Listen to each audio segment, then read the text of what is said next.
Hey, c'est le fun d'être ici. Je suis content de retrouver les gens. Une espèce de chaleur. Je remercie les gens qui sont descendus d'en haut. Vous allez voir, c'est pour avoir plus chaud, hein, un peu. Donc, vous rappelez-vous, hey, ça fait 17 ans. 17 ans. Ben non, pas tant que ça. 20 ans. 1970, 26 ans que je donne des conférences. 26 ans que j'ai les bébites dans le corps. En 1977, la première au grand public. Puis c'est drôle, après 26 ans, je reviens toujours à la même affaire. Tu reviens toujours, le point de départ, c'est toujours pourquoi. Les gens, ils savent tout comment, ils ne savent pas pourquoi. Vous rappelez-vous les questions que j'avais en 77, quand je parlais de la baie James? J'étais allé faire une conférence à baie James. Il y avait un gars, là, il creusait dans un trou, 300 pieds en dessous du niveau de la mer. Hein? L'évacuateur de crue, que ça s'appelait. Il y avait de la poussière dans le nez, les oreilles, puis il creusait au mois de juillet, des bébites. Il y avait un casque de couleur parce qu'il creusait. Ouais, les casques blancs, ils ne creusent pas, ceux-là. C'est des ingénieurs. Eux autres sont toujours sur le trou. Lui, il est dans le trou, Chris. Hein? Puis il creuse comme un bon. Puis, à un moment donné, il arrête. Puis je m'apprête, je dis, ça, qu'elle a fait un job de fou, tu fais là? Ah, il dit, ben, tu as besoin d'argent pour travailler ici. Je dis, ouais, mais pourquoi tu creuses là? Ah, il dit là! Ah, il dit, c'est parce qu'il y a un X. Toutes les X, puis ce gars-là, il perd sa job. Fret, il est fini, tabarnak, hein? Puis je regarde encore à l'heure actuelle, on oublie de se poser des questions. Des affaires aussi simples. Vous pouvez imaginer quelqu'un qui organise un souper gastronomique à 70 piastres le couvert. C'est un souper bénéfice pour venir en aide aux affamés. Il se fait un bar ouvert pour les AA.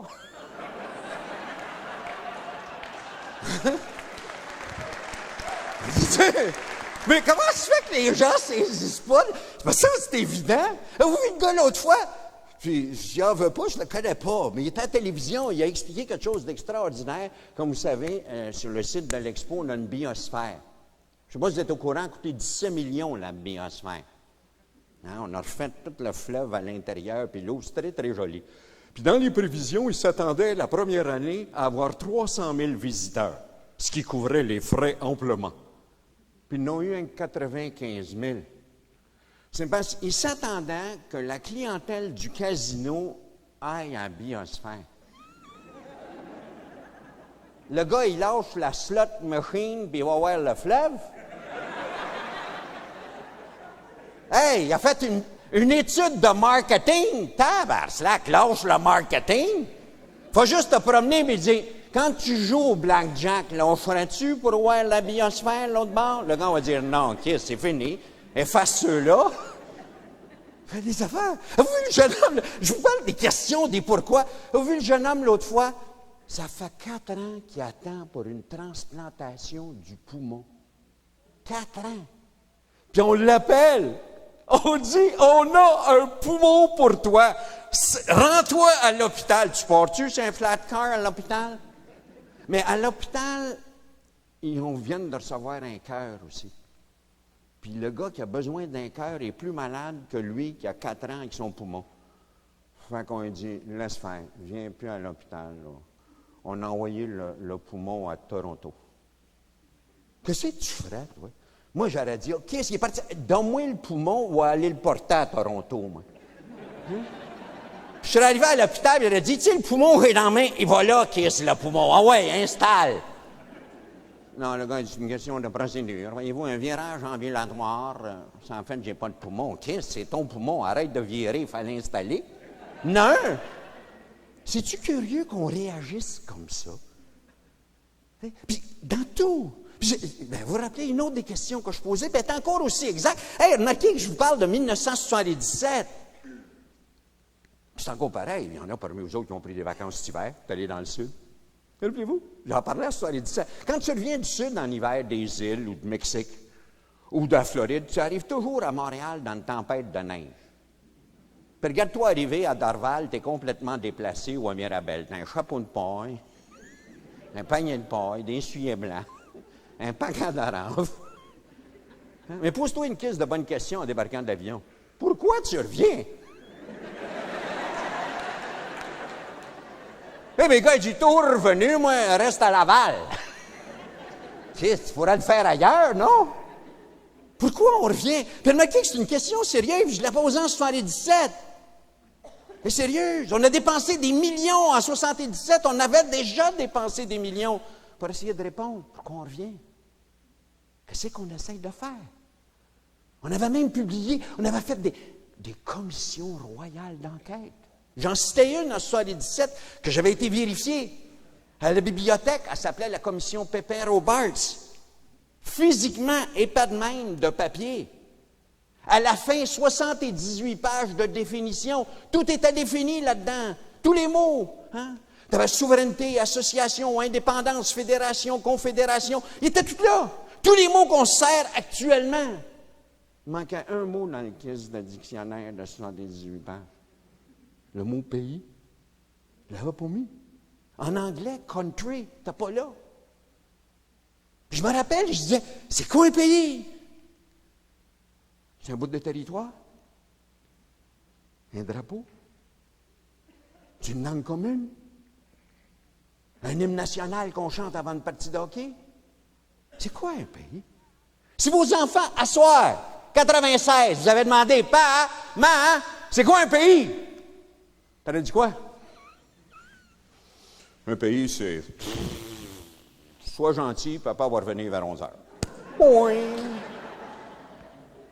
Des millions plus tard, on est encore à la même question. Personne ne la répond, la question. C'est là la question dit pourquoi. Comme par exemple, venons faire confiance, fais-toi confiance. Comment se fait qu'il y a des gens qui se font confiance? Comment se fait qu'il y a des gens qui sont capables d'entreprendre un projet, puis qu'ils toffent. Vous voyez un monsieur à la télévision l'autre fois, en 1926, en Égypte, il a commencé à reconstituer des pyramides à Saqqara, je pense. 1926. 70 ans plus tard, il est encore sans caisse de la même pyramide.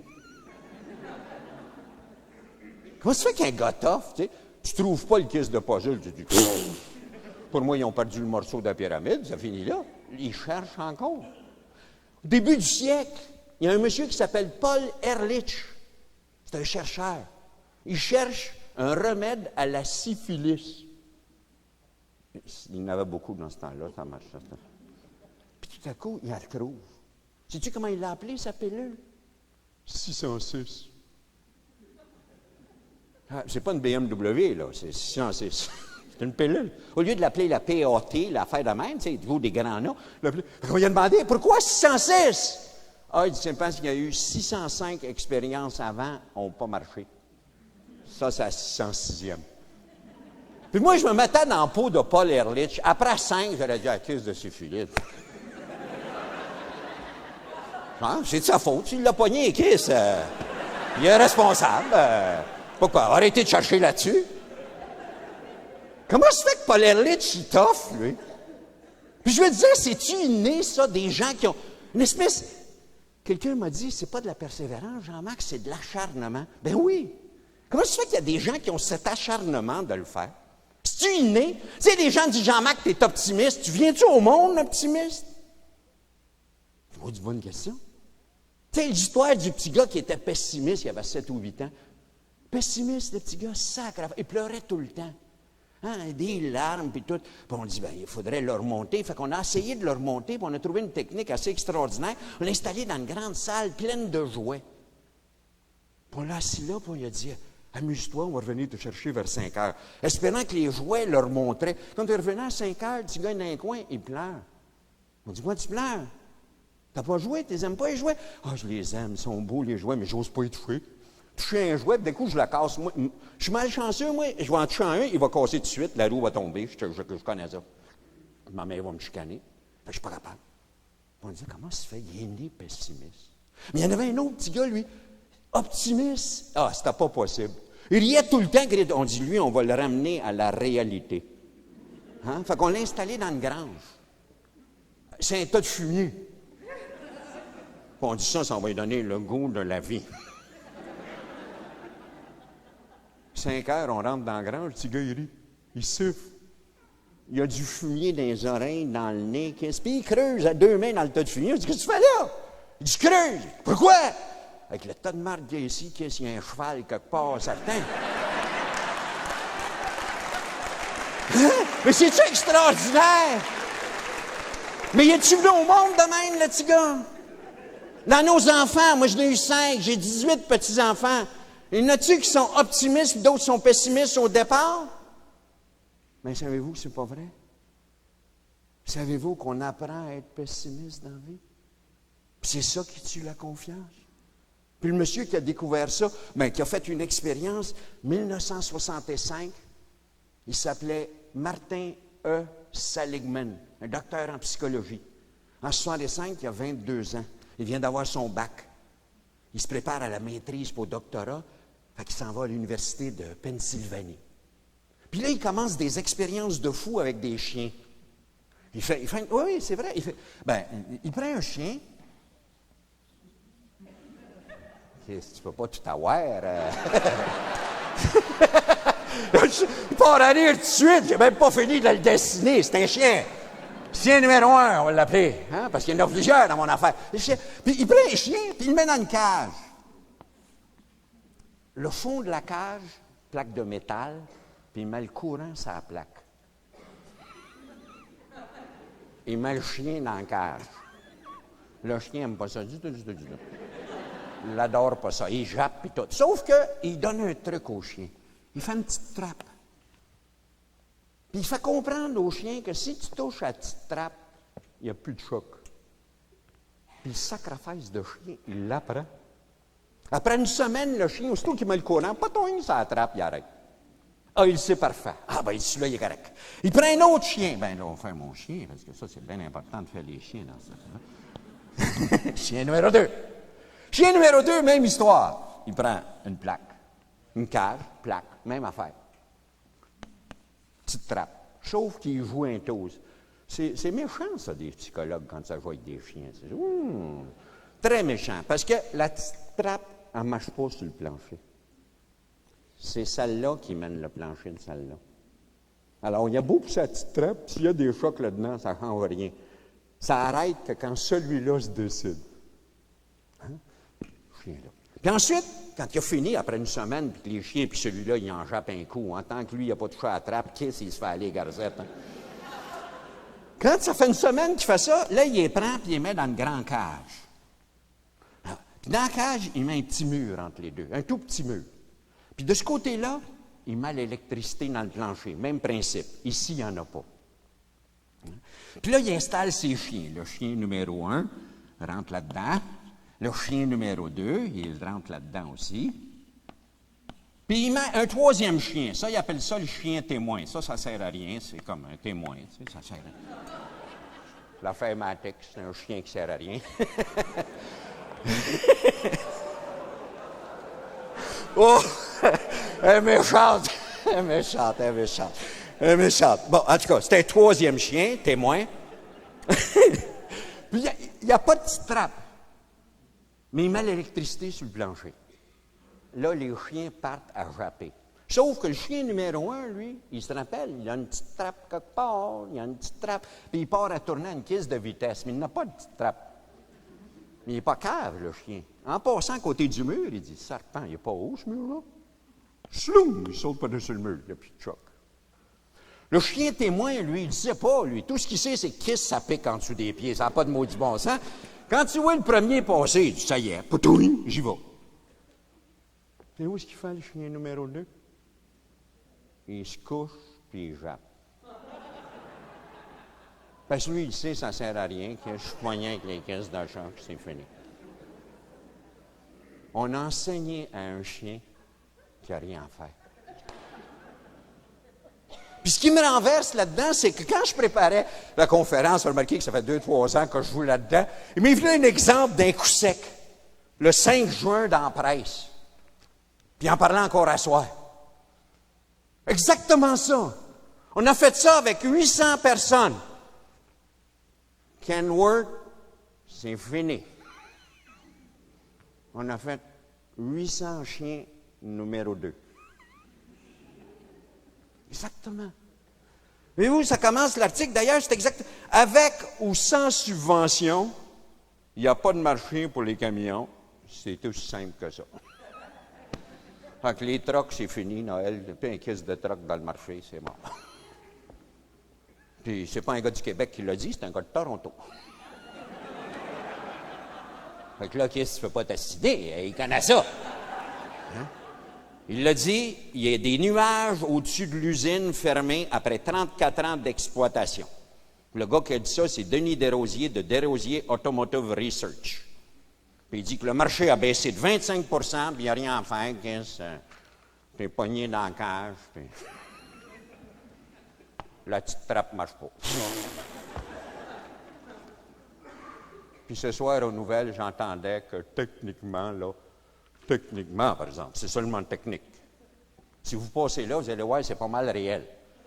Mais dans le journal, eux autres, c'est technique, informé techniquement. Ils vont avoir l'assurance chômage. Comment ça se fait? Comment ça se fait qu'on a pu vendre à des gens qui, pendant 34 ans, ont réussi à faire des camions qui se tenaient? Ils travaillaient avec Kenworth. J'ai travaillé dans cette usine-là avec les employés après une grève. Comment ça se fait qu'on les a tellement dit qu'il n'y avait rien à faire, qu'ils le prennent, quasiment pour du cash? Qu'est-ce qu'on a fait? Puis à côté de ça, comment ça se fait qu'il y en a qui ne le prennent pas? Puis il y aurait toi et raison bien plus que les employés de Kenworth de le prendre. Beaucoup plus. Le 11 avril, le devoir. Régler ses comptes avec le destin. On parle de quelqu'un que je connais bien. Il s'appelle Jacques Théberge. Jacques Théberge est né il y a 27 ans. Il est né durant la période où les femmes enceintes, pour éviter le mal de cœur et les vomissements, prenaient un produit qui s'appelait de la thalidomide. Puis Jacques est venu au monde, pas de bras, puis pas de jambes. Il a un tronc, 2 petits bouts, puis 2 pieds énormes avec 5 orteils chaque. Depuis 27 ans, Jacques vit dans une chaise. Depuis 27 ans, il n'a jamais marché, puis il ne marchera jamais. Il n'a pas de bras. Sacrifice, y a-tu toi raison d'être numéro 2, lui, dans la vie? Y a-tu toi raison sur terre? Puis malgré tout, l'article a réglé ses comptes avec le destin. Jacques, avec ses 10 orteils, a appris à écrire. Il travaille sur un ordinateur avec 10 orteils. Il y a un cellulaire sur sa chaise parce qu'il signale son cellulaire puis il répond avec ses orteils. Mais mieux que ça, il a parti une entreprise qui s'appelle Gestisoin.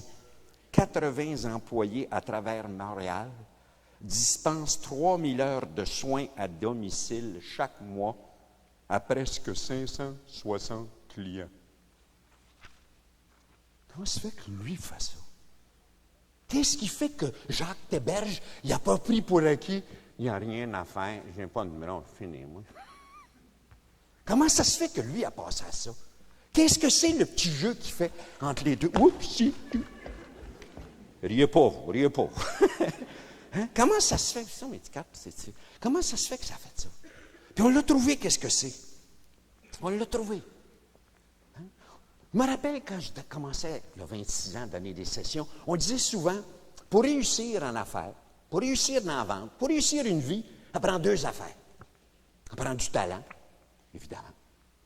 Mais ça prend une autre affaire. Il faut vouloir vraiment. Il faut vouloir. Quand tu veux et tu as du talent, tu réussis.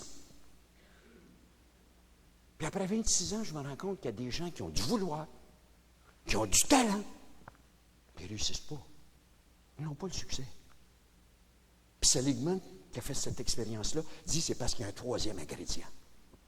Il y a un 3e ingrédient qui est très important. Puis je le mets en gros parce que c'est peut-être le mot le plus important de tout le tableau. C'est l'interprétation. Interpréter. L'interprétation que tu fais de la réalité. C'est toute la différence. La seule différence entre les employés de Kenworth à l'heure actuelle et Jacques Théberge, c'est que tous les deux interprètent leur réalité différemment. Exactement comme mon verre d'eau ici.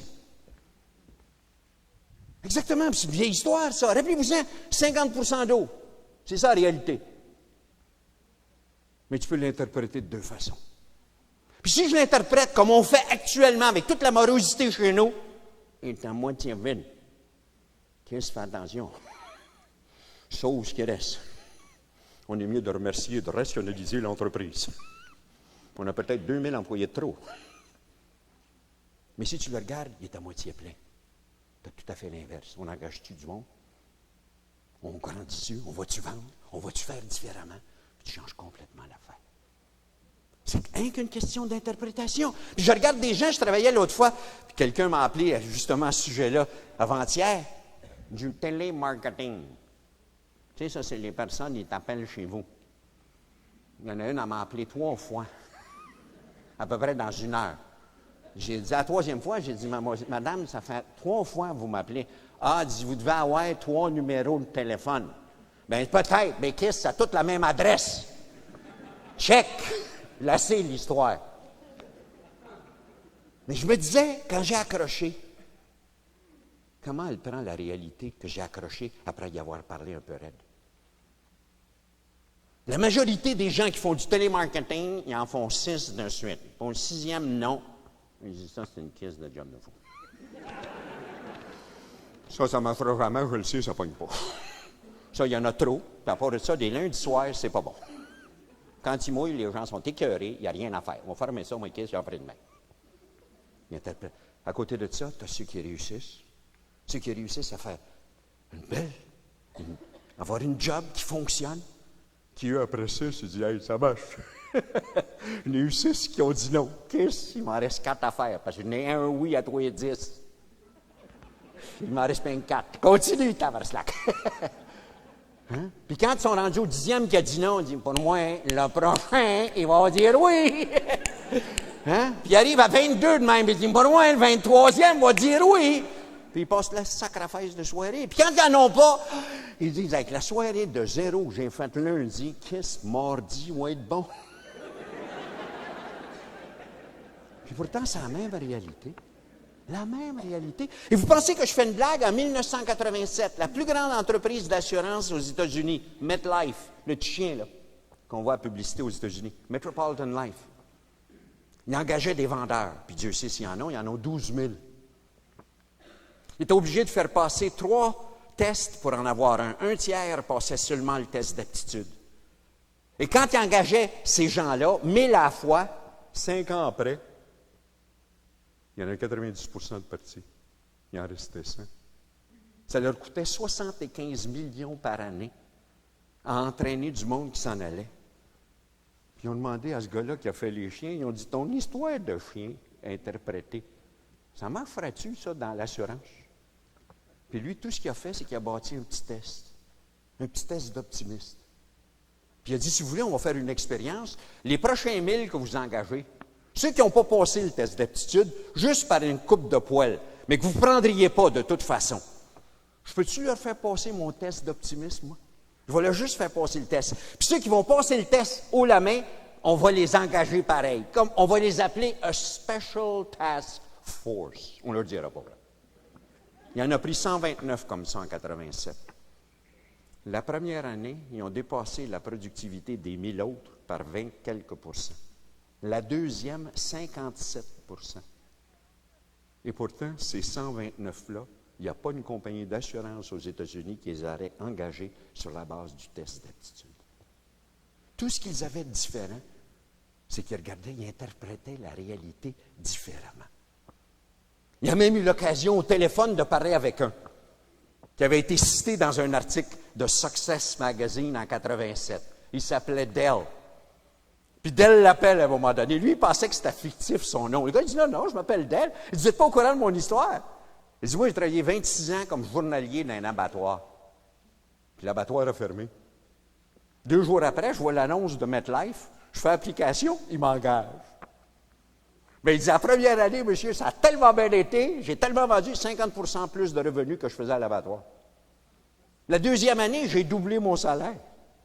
Ah, il dit, ça marche, c'est formidable. Il dit, j'aime bien ça. Quelle vie extraordinaire. C'est une vraie découverte.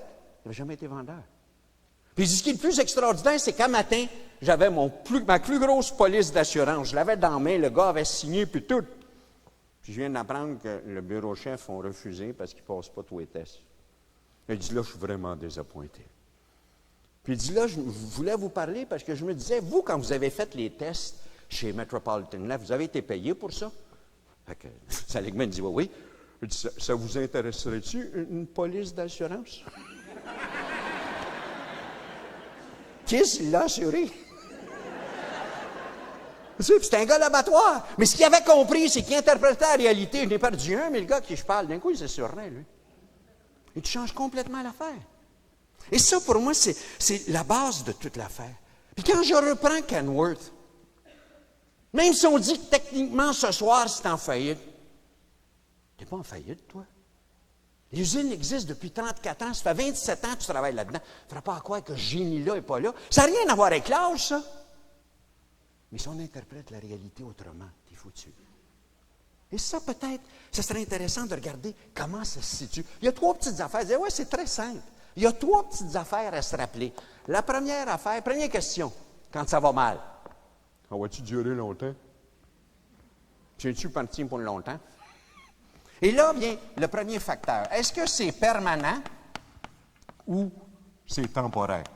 Et ça, c'est la première affaire. Puis en général, le gros problème, c'est quand ça va mal, le moindrement que ça commence, vraiment ça va mal, quand l'impression c'est fini, c'est permanent. Puis je ne vous parle pas à travers mon chapeau. Hein. J'ai vécu ça, moi. C'est une histoire bien personnelle, puis je ne la compte pas pour me confesser en public. Là. Ça n'a rien à voir avec ça. C'est tout simplement parce que cette histoire-là, je l'ai en dedans encore. Je vais l'avoir jusqu'à ma mort. Le 6 mai 85, Céline est entrée à l'hôpital. On pensait qu'elle était moins malade qu'elle l'était. Quand on a eu fini le soir, on nous a annoncé que maman avait un cancer. Qu'elle avait probablement 20 de chance de vivre l'année 85. C'est comme si on avait tiré le tapis dans dessus de mes pieds. Je n'avais plus regardé. J'étais vraiment perdu. Puis ce qui était le plus ironique de l'affaire, c'est qu'on s'en allait en voyage la semaine d'après. On devait partir pour Montreux où j'allais faire un congrès pour une compagnie d'assurance américaine. Puis on avait décidé de prendre quelques jours de congé pour allonger la semaine puis faire le tour du lac Lemans. Puis Sacrafesse était rentrée à l'hôpital. Puis elle devait être opérée. Puis quand elle est sortie de la salle d'opération, puis qu'elle s'est réveillée, une des premières choses qu'elle m'a dit, c'est que tu vas y aller à Montreux pareil. Hein? Vas-y pour 3 jours. Il n'y a pas de problème, je ne sortirai pas de l'hôpital, je vais rester ici. Puis c'est bien ça qui est arrivé aussi. Puis moi, je suis parti, Montreux.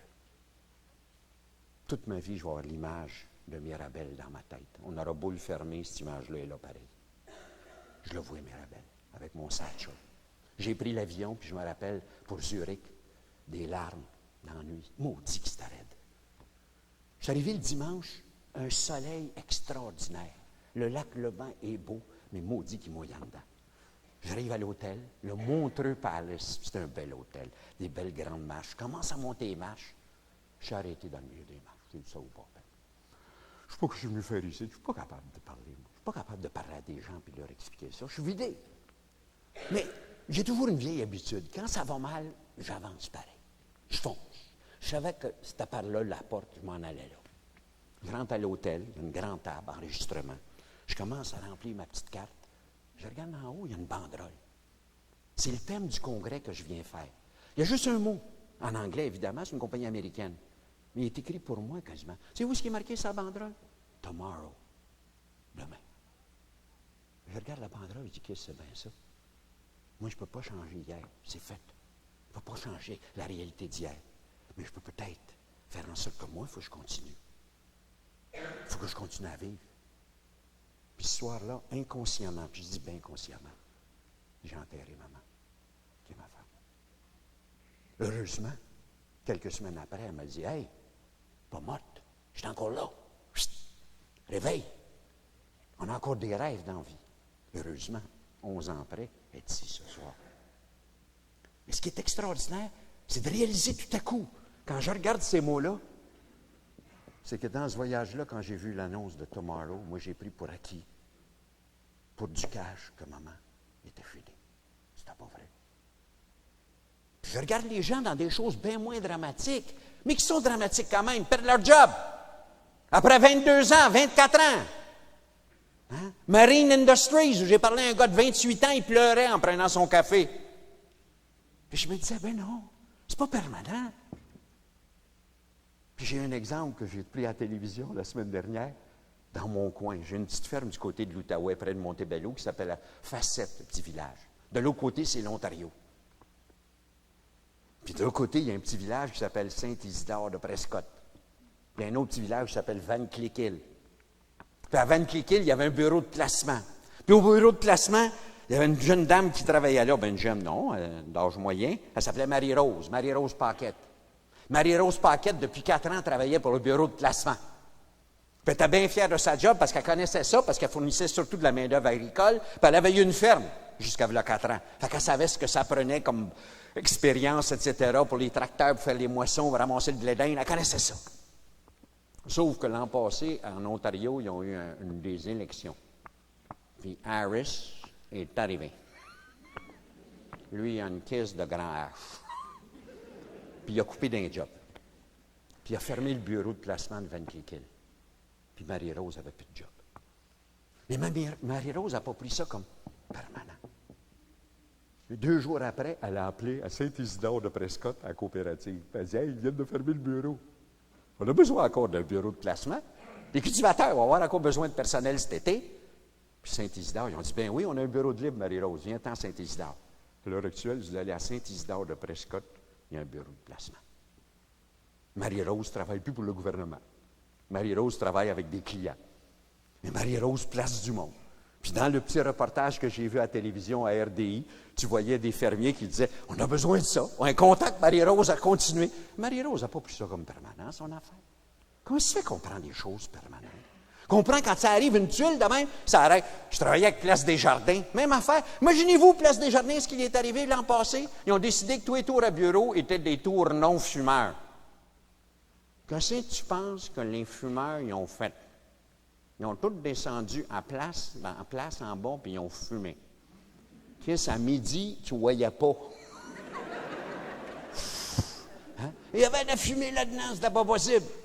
Place Desjardins a décidé que c'était impossible de vivre de même. Ils ont décidé que tout l'édifice serait non-fumeur. Il y a 2 tabagies. Toi, tu vends des cigarettes. Ils disent, tu ne fumes plus. Tiens, savez-vous le plus extraordinaire, un an après? Les ventes augmentent au tabagie. Leurs ventes augmentent. Et pourquoi ils augmentent? Parce qu'ils n'ont pas pris ça comme permanent. Ils ont dit temporaire. On ne vend pas des cigarettes dans le tabagie. Puis les gens qui fument, ils vont en acheter des cigarettes pour ailleurs, puis ils achètent encore un paquet de gogos dans le tabagie. Ils tiennent tous les gogos, puis ils mettent plus de ventes de gogos, puis les ventes augmentent. Maintenant, ce qui me frappe, c'est que les tabagies, eux autres, non-fumeurs, ils augmentent.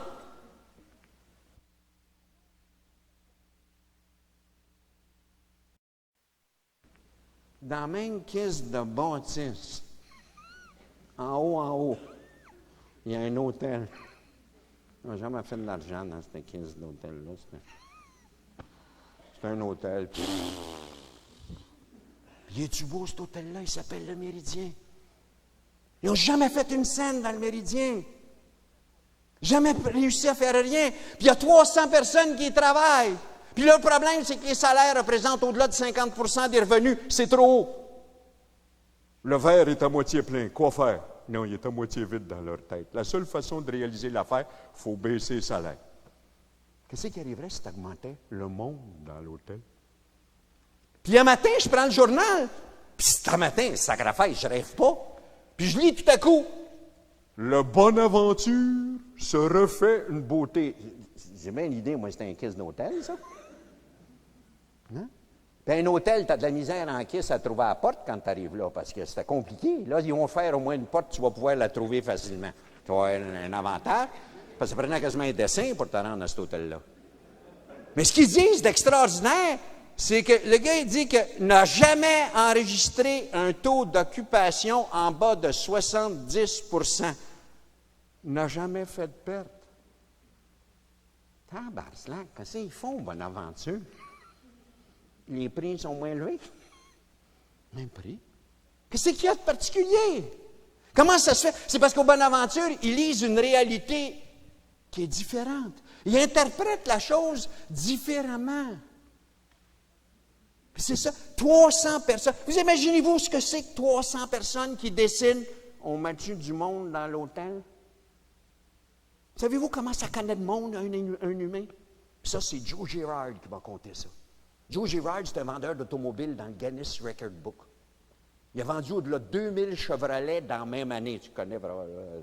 C'est un gars extraordinaire, Joe Girard. D'ailleurs, c'était un Italien, il s'appelait Gerardini. Exactement.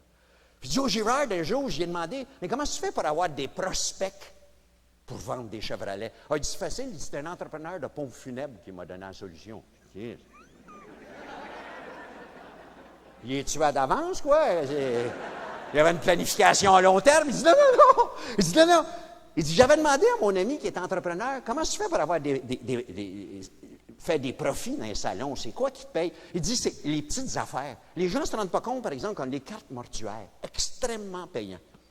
Mais il dit, comment tu fais pour savoir combien de l'imprimer? Le gars est mort. Il ne peut pas lui demander.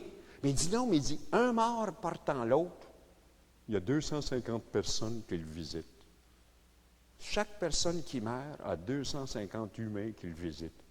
Puis il dit, moi, j'ai vu 7 personnes aujourd'hui. J'ai vu 7 fois 250 prospects. Envoyez-les à Place des Jardins à cette heure. 300 personnes qui connaissent chacun 250 personnes. Il n'a-tu des mariages l'été là-dedans? Tu dis à ta soeur, tu te maries? Viens au Méridien, ça va être beau! Mais probablement, on dit, ça va te coûter une fortune, la caisse de Méridien. C'est bien compliqué à pouvoir ça monter là. Fait que moi, c'est toute la différence. Vois-tu, le verre est à moitié vide. Et c'est ça le drame. Et je regardais le virage ambulatoire, encore dans le journal à matin, la fête des remèdes, là, l'assurance, ça a l'air improvisé, etc. Sacre affaire, je suis content que ça soit improvisé un peu. Savez-vous le problème? Qu'est-ce qui fait qu'on veut toujours que ça soit permanent? C'est parce qu'on travaille toujours sur des serpents de plans avec des objectifs au bout. Puis le plan devient tellement important que la réalité, il faut qu'elle se plie dans le plan. C'est qui se fait plier en réalité dans un plan quand le plan ne marche pas? Hein? C'est tellement vrai que, regardez aux États-Unis, le taux de chômage baisse, la bourse s'écrase. Qu'est-ce faut-il fourrer tout dehors pour qu'elle monte? C'est quoi l'affaire?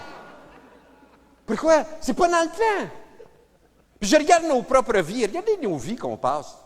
Les enfants, on veut tous qu'ils naissent au mois de mai. Ouais, le mois de mai, c'est un 15 de bon mois pour avoir des bébés. Non, c'est une prévision, tu sais, parce qu'au mois de mai, tu n'as pas besoin d'habiller le bébé l'été. Il apprend à mettre ses mitaines, puis il est paré pour l'hiver. Une question de planification. Puis un bébé, ça vient au monde, ça, c'est un cadran dans l'estomac, ça boit aux 4 heures. Toi, tu peux boire quand tu as soif, c'est pas pareil, tu es adulte. Mais un bébé qui est soif, pas soif, c'est aux 4 heures. Puis donne-lui pas à boire entre-temps, qu'est-ce qu'il va venir gros? Moi, je dis, c'est pas grave, viendra-t-il plus tard? What the hell? C'est pas dramatique. Non, il est dû pour minuit. Hein? C'est vraiment maniaque. Un bébé, ça s'est timé, à 9 mois, ça mange du foin de veau. Enfin, s'il ne mange pas de foie de veau, il capote. Ah, ça capote un bébé, pas de foie de veau. Tout son mental disparaît. Mais ça se paraît-tu qu'un bébé, il n'aime pas ça, du 15 de foie de veau? Hein? Moi, je vais avoir 66 ans, pas capable de manger ça, de la cervelle au beurre noir. Il paraît que c'est bon, ça goûte la noisette, Noël. Il paraît, c'est bon. Mais moi, à caisse de noisette, je ne suis pas Je suis pas capable. Mais un bébé, ça, il n'y a pas d'erreur, ça. Tu te prépares, puis tu te dans la bouche. Puis le petit bébé, il fait ça de même. Fait qu'à un moment donné, tu te dis, qu'est-ce, arrête, elle aime pas ça. Qui c'est qui te l'a dit? Elle parle pas. Tu dis, qu'est-ce, elle n'a pas besoin de parler, elle crache, elle est dans la cravate, tabarnak, arrête. Quand un bébé fait, il n'aime pas ça, c'est pas mal final. Mais comme je disais, un bébé, ça capote, hein. Si ça n'a pas de foie de veau, c'est un bébé, c'est fini. Fait que là, on a trouvé des techniques. Tu prends un petit peu de poire, un petit peu de foie, tu sais ça dans le bas. Si tu manques de poire, prends des pêches, ça fait pareil. N'importe quoi, qu'est-ce. Moi, je disais à ma fille, tu toujours mangé des poires avec du foie, toi? On mange pas ça de même, chez nous. Nicolas, il est où de même, Nicolas? Il avait 2 ans et demi à peu près. Il est en pyjama, ils sont bien pris. Il est prêt à se coucher, Nicolas. Je suis après jouer avec. Ma fille s'apprend, bon, Nicolas, là, il est 8 heures, faut que tu te couches, Nicolas, là, c'est 8 heures. Je dis, laisse-les jouer, je m'en vais dans 10 minutes. Non, non, non, Nicolas, il faut qu'il se couche. Je dis, qu'est-ce, y a-tu une grosse journée demain, Nicolas? C'est quoi l'affaire? Hein? C'est quoi la patente? Timing! On oublie de vivre à ce rythme-là. T'as plus de fun dans la vie. Puis je regarde là-bas. Un matin, je parlais à un monsieur. Il a regardé sa montre. 7 fois, il a regardé la montre. À un moment donné, c'était plus fort que moi. J'ai dit, avez-vous un rendez-vous? Il dit non. Je dis, je dois être plate en temps, Marzan. C'était un vice-président de compagnie. Il est parti à rire. Je dis, arrête de regarder ta montre, ça m'énerve. Hein? Il regarde la montre. On fait tout timer. Regardez dans les écoles. Petit Paul, il arrive à l'école. Première année, 2 jours. La deuxième journée, il se lève à 9h20. On dit, Petit Paul, où tu vas, ni Paul? Mon toilette, mademoiselle veut faire un pipi. Non, non. Petit Paul, tu vas comprendre. Ici, à 10h15, il va y avoir une cloche. Là, tu pisses.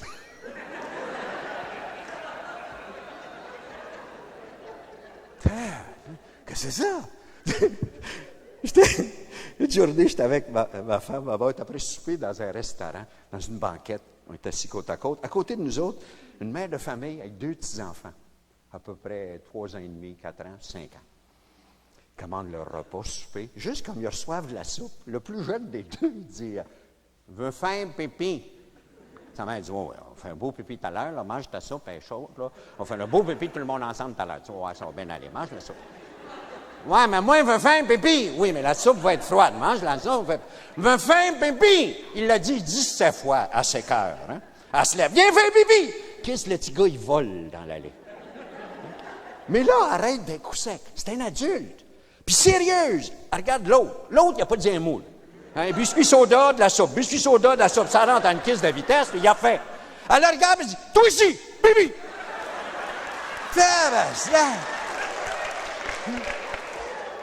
Puis, le petit gars, lui, il sait pas ce qu'il a lui, il dit, j'ai pas envie.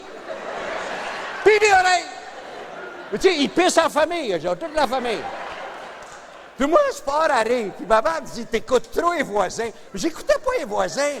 Je venais d'avoir, comme on dit à New York, un flashback.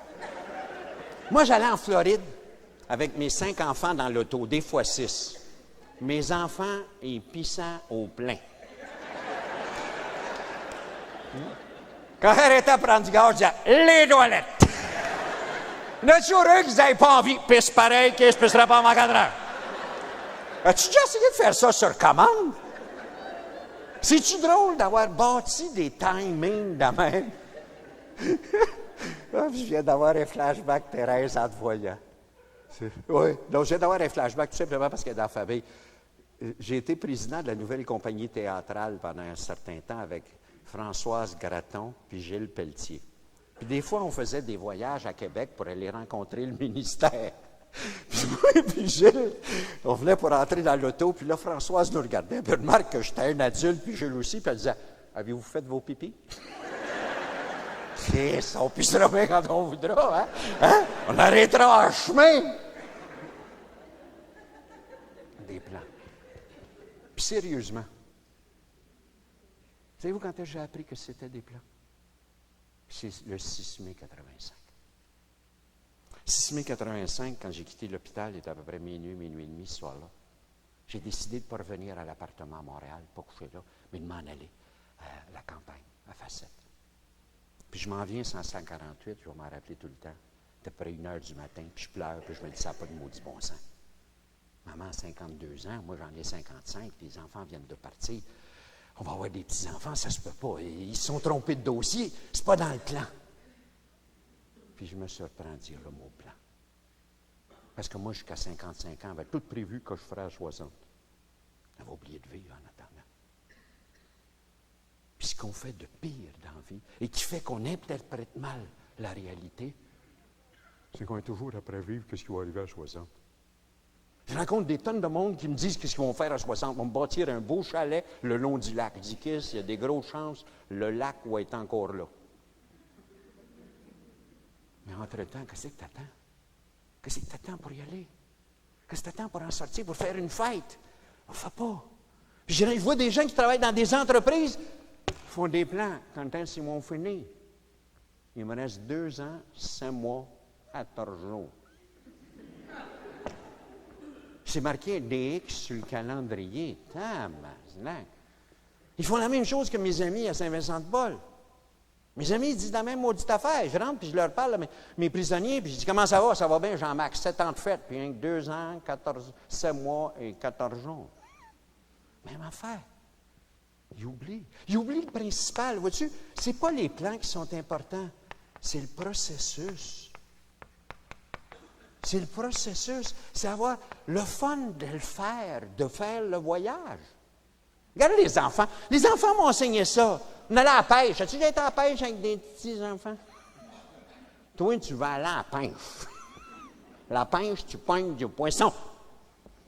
Mais eux autres, c'est pas ça. On va aller à la pêche. Où sont les lignes à pêche? Les lignes à pêche dans le garage. Là, tu pars dans le garage. Là, ça prend 1 heure dans le garage. Mettre la corde, ouvre le coffre, que ça fasse ça. Pourquoi tu as ça? Là, tu n'as pour 1 heure. Tu n'es pas allé à la pêche encore, quoi. Tu as hâte d'aller à la pêche. Là, il faut que tu ailles chez Vert au magasin. Tu arrives au magasin, il y a des arcs, il y a des carabines. Qu'est-ce que c'est ça? Tu as 1h30 au magasin pour acheter un casseau de verre. Tu arrives au quai de Montebello, t'en pâtes, ça prend une autre demi-heure, parce que là, il y a tienne, il y a mêle. Tu lances les lignes à l'eau. 3 minutes en prend. On mange-tu bien vite? C'est long final, pêche aux autres. Le fun de la pêche, c'était quoi? C'était sortir les agrès du garage, de passer tout le long, d'aller au verre, de préparer tout ça. Ensuite, les crises de poisson, ils ne sont pas là. Ça va 3 minutes. Où qu'on va manger? Puis là, tu rentres tout ça. C'est ça le fun. Puis c'est ce bout-là du processus qu'on oublie tout le temps. On oublie toujours. Puis d'ailleurs, dans ce sens-là, le monsieur était tellement magnifique. Regardez, c'était beau. Le patinage en forêt. Vous vous imaginez, le gars, il s'appelle Jean-Pierre Binet. Mont-Carmel. Mont-Carmel, en haut de Trois-Rivières, sur la route de Shawinigan. 4 enfants, M. Binet.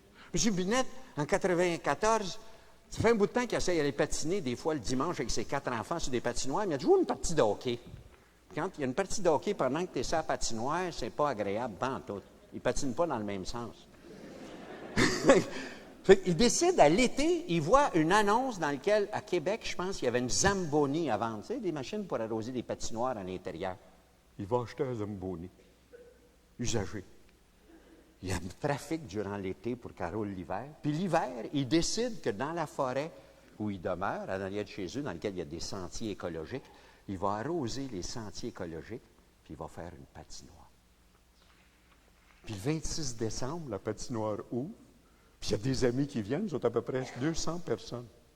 Le 17 février, le dimanche, sont 500 personnes. À l'heure actuelle, les gens payent un droit d'entrée, sont en train de bâtir des chalets. Il y a 10 kilomètres à travers les arbres et la forêt. C'est-tu le fun? Il ne l'a pas fait pour faire une pièce en disant « ça va être extrêmement rentable, nous allons avoir un but par rapport à un ensemble de marketing, puis les gens du casino vont venir. » Tu sais, il n'a pas pensé à ça.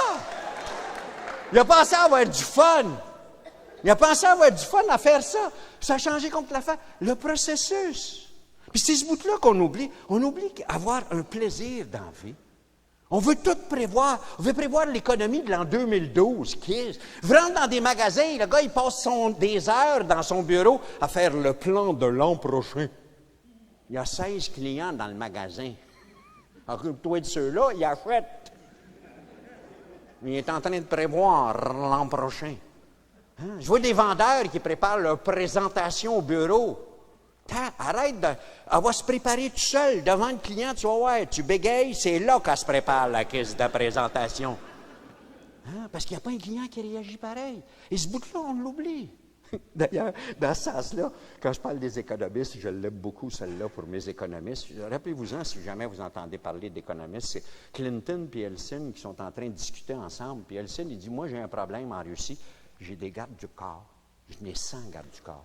Mais mon problème, c'est qu'ils sont tous bons, mais je sais que parmi le groupe, il y a un espion. Je ne sais pas lequel. As-tu des techniques pour détecter, toi, Clinton, des espions? Ah, il dit, oui, nous autres, la CIA, on a trouvé des affaires extraordinaires. Mais il dit, moi, j'ai un problème, puis j'aimerais ça, peut-être, tu as des idées là-dessus. Moi, aux États-Unis, j'ai 2000 économistes. Il y en a un de bon. Le chef. Des fois, quand je lis les histoires d'économistes, j'ai toujours l'impression que c'est ça. Et quand tu regardes ça, si tu regardes optimiste puis pessimiste, je pense que c'est ça qui est intéressant. Quand ça va mal, un optimiste, c'est toujours temporaire. Quand ça va mal, un optimiste, c'est pas grave, on va se replacer, là, puis donne-moi une chance, puis on va repartir. Quand c'est un pessimiste, c'est permanent. On est fini. Word farm, c'est techniquement fermé. Mais quand ça va bien, c'est exactement l'inverse. Quand ça va bien, un optimiste, il dit, je l'ai. I have it made. Là, j'ai la recette, c'est permanent. Quand ça va bien, un pessimiste, c'est une flux. Je pense que l'économie a repris un peu, mais pour moi, on va s'écraser. Il faudrait faire attention, je connais du monde, ils ont commencé, puis ensuite, ça a tout pété. Exactement l'inverse. C'est-tu drôle? Puis ça m'amène au deuxièmement qui va avec. Parce qu'il y en a un deuxièmement qui va avec. Il y en a un troisièmement, d'ailleurs. La deuxième question, tu t'es demandé, ça va-tu durer longtemps? La deuxième affaire, c'est, ça affecte combien d'affaires dans ma vie? Ça affecte-tu bien des affaires? Autrement dit, est-ce que c'est général, une catastrophe, ou si au contraire, versus particulier? C'est juste dans ce cas-ci, mais tout le reste va bien. Le reste, j'ai encore une santé, j'ai encore ma tête, j'ai encore un paquet d'affaires. Ça, c'est tout à fait la différence. C'est-tu général ou particulier? Et ça, pour moi, c'est... Puis, Léo Buscaglia, il y en a peut-être qui le connaissent, c'est un gars en Californie, un espèce de psychologue en Californie. Une nuit, vers la fin de la nuit, il se réveille avec un bruit de tonnerre autour de lui. Il sait que c'est un tremblement de terre. Il sort en courant de la maison. Puis juste comme il est sorti de la maison, puis c'était à peu près à 300 pieds de la maison, il se retourne, puis il voit la maison s'écraser. Toute la maison démolie. Tout ce qui reste, c'est une cheminée. Rien que ça qui est resté debout. Puis dans sa tête, il est venu tout de suite l'idée, catastrophe. Puis il dit juste à ce moment-là, le soleil s'est levé derrière la cheminée. Puis en voyant le soleil lever, j'ai dit, ben non, le soleil se lève tôt le matin. Il y a encore tout pour le faire. C'est ça que je veux dire. C'est ça le deuxième principe. C'est-tu particulier à un événement ou c'est-tu... Puis ça, dans le fond, c'est toi qui le décides. Ça dépend comment c'est interprété la réalité. Ben, j'ai le livre ici parce que je l'ai trouvé tellement belle, la madame. Vendredi dernier, au Salon des aînés, je l'ai rencontrée, Madame Lescope. Marguerite Lescope a 80 ans. Puis elle doit être bonne en sacrifice parce qu'elle a passé 2 fois à Bombardier Raison Passion. Qu'est-ce Bombardier à Reni, tabarnak? Elle est vraiment extraordinaire, puis elle est bonne. Puis je l'ai rencontrée. Savez-vous que cette madame-là ne va jamais écrire un livre avant celui-là? Ce livre-là, il se termine, dans ce livre-là, il termine, dernier petit bout, L'ultime défi, 1993. Mais ce que j'ai hâte, c'est qu'elle écrive 94, puis c'est en 94 que ça s'est passé. Parce que là, elle est partie avec son manuscrit. Elle est partie à 79 ans avec un manuscrit pour aller voir des éditeurs. T'imagines-tu la madame de 79 ans qui arrive, puis qui dit, j'ai un manuscrit ici que j'aimerais que vous éditiez. Qu'est-ce que tu penses qu'elle a eu comme réponse? Ça, ces livres-là, madame, ça ne se vend pas beaucoup. Ça, c'est... Il n'y a pas de demande vraiment pour ces livres-là. Puis, avez-vous déjà écrit d'autres livres auparavant? Quelle sorte d'études avez-vous faites? Ben, j'ai fait un cours du soir à 75 ans. Au cégep de Rosemont. Hein? T'imagines-tu qu'est-ce qu'elle a eu? Elle aurait pu dire à ce moment-là, c'est la catastrophe, cher, ça n'a pas de maudit bon sens. Sauf que Marguerite Lescope n'est pas faite de même. Elle est revenue chez elle, puis elle dit à son garçon, ils ne veulent pas le manuscrit. Ils ne veulent pas, on l'imprime-tu, nous autres? Puis elle a décidé avec son propre argent, puis son garçon pour l'aider à distribuer le livre dans les librairies. 500 exemplaires ont été imprimés du premier livre, de ce livre-là. Ils sont rendus à 14 000 vendus. 14 000 vendus. Là, ça commence à être intéressant. Puis elle est tellement fière de son succès. Elle se promène. Elle a même été invitée à l'Université de Montréal.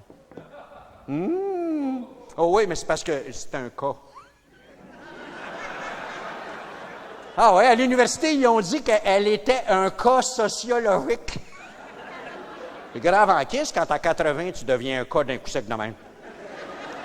Après 7 enfants, puis tu restes sur le plateau Mont-Royal. Ouh, t'es un cas. Elle m'a dit, je suis chanceux, c'est un cas sociologique. J'espère que je ne viendrai jamais un cas psychiatrique.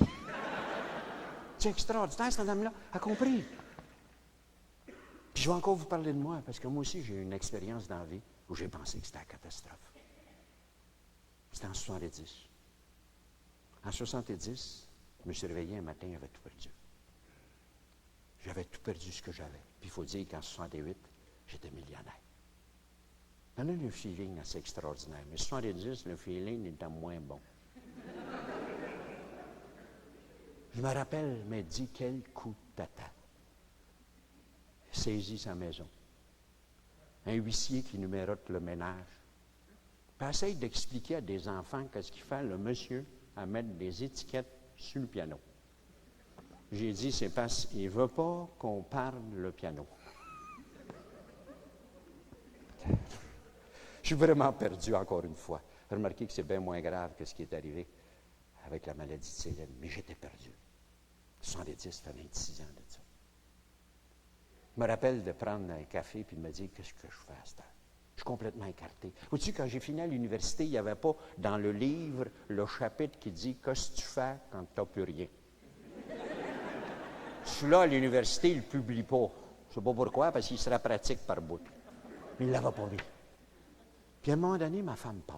Puis je la regarde, puis je dis « Maman, qu'est-ce qu'on fait à cette heure? » Elle dit « On recommence. » Je dis « On recommence par où? Qu'est-ce, il n'y a plus rien à vendre. Le banc de piano est numéroté. » Elle dit, oui, mais ils ont oublié le principal. Toi? Ils n'ont pas numéroté ce que tu as à l'intérieur. La catastrophe n'est pas générale. Ils n'ont rien enlevé de ce que tu sais. Ils n'ont rien enlevé de ce que tu peux avoir comme jugement, comme imagination. Va vendre ça! J'ai pris le téléphone et j'ai commencé à appeler des gens. Et c'est comme ça que ça a commencé. Si il n'y avait pas eu ce moment-là où maman me disait, « Hey, c'est pas une catastrophe. C'est un cas particulier. C'est vrai que c'est plate que tu aies perdu tout ce qu'on avait. Mais on va se relever, puis ça va continuer pareil. La vie poursuit pareil. Comme Léo Buscaglia, le soleil se lève. Mais remarquez une affaire là-dedans. Ce que ça prenait, quelqu'un pour me le dire. Je ne le voyais plus, moi. Ça prenait quelqu'un à côté de moi. Ce que ça prend quand tu n'arraches à un moment donné, quand tu veux interpréter, c'est que c'est difficile de toujours interpréter la réalité tout seul. Prends une équipe à côté de toi. Apprends quelqu'un qui le fait à côté de toi. D'ailleurs, je n'ai jamais senti autant l'équipe que durant cette période-là, parce qu'un soir, entre autres, puis je m'en rappelle, on était assis autour de la table. Les enfants, puis maman a dit aux enfants, puis à moi en même temps, on avait un magnifique bateau dans la famille, puis on voguait, et on allait en voyage. Puis le moteur a cassé. Il va falloir prendre le temps de réparer le moteur du bateau. Puis en attendant, chacun de nous autres, autour de la table, on prend une rame qui est mon rame. Puis ça veut dire, toi, Isabelle, l'argent que tu as gagné à passer les journaux, on le sort du compte de banque qu'on a besoin cette semaine.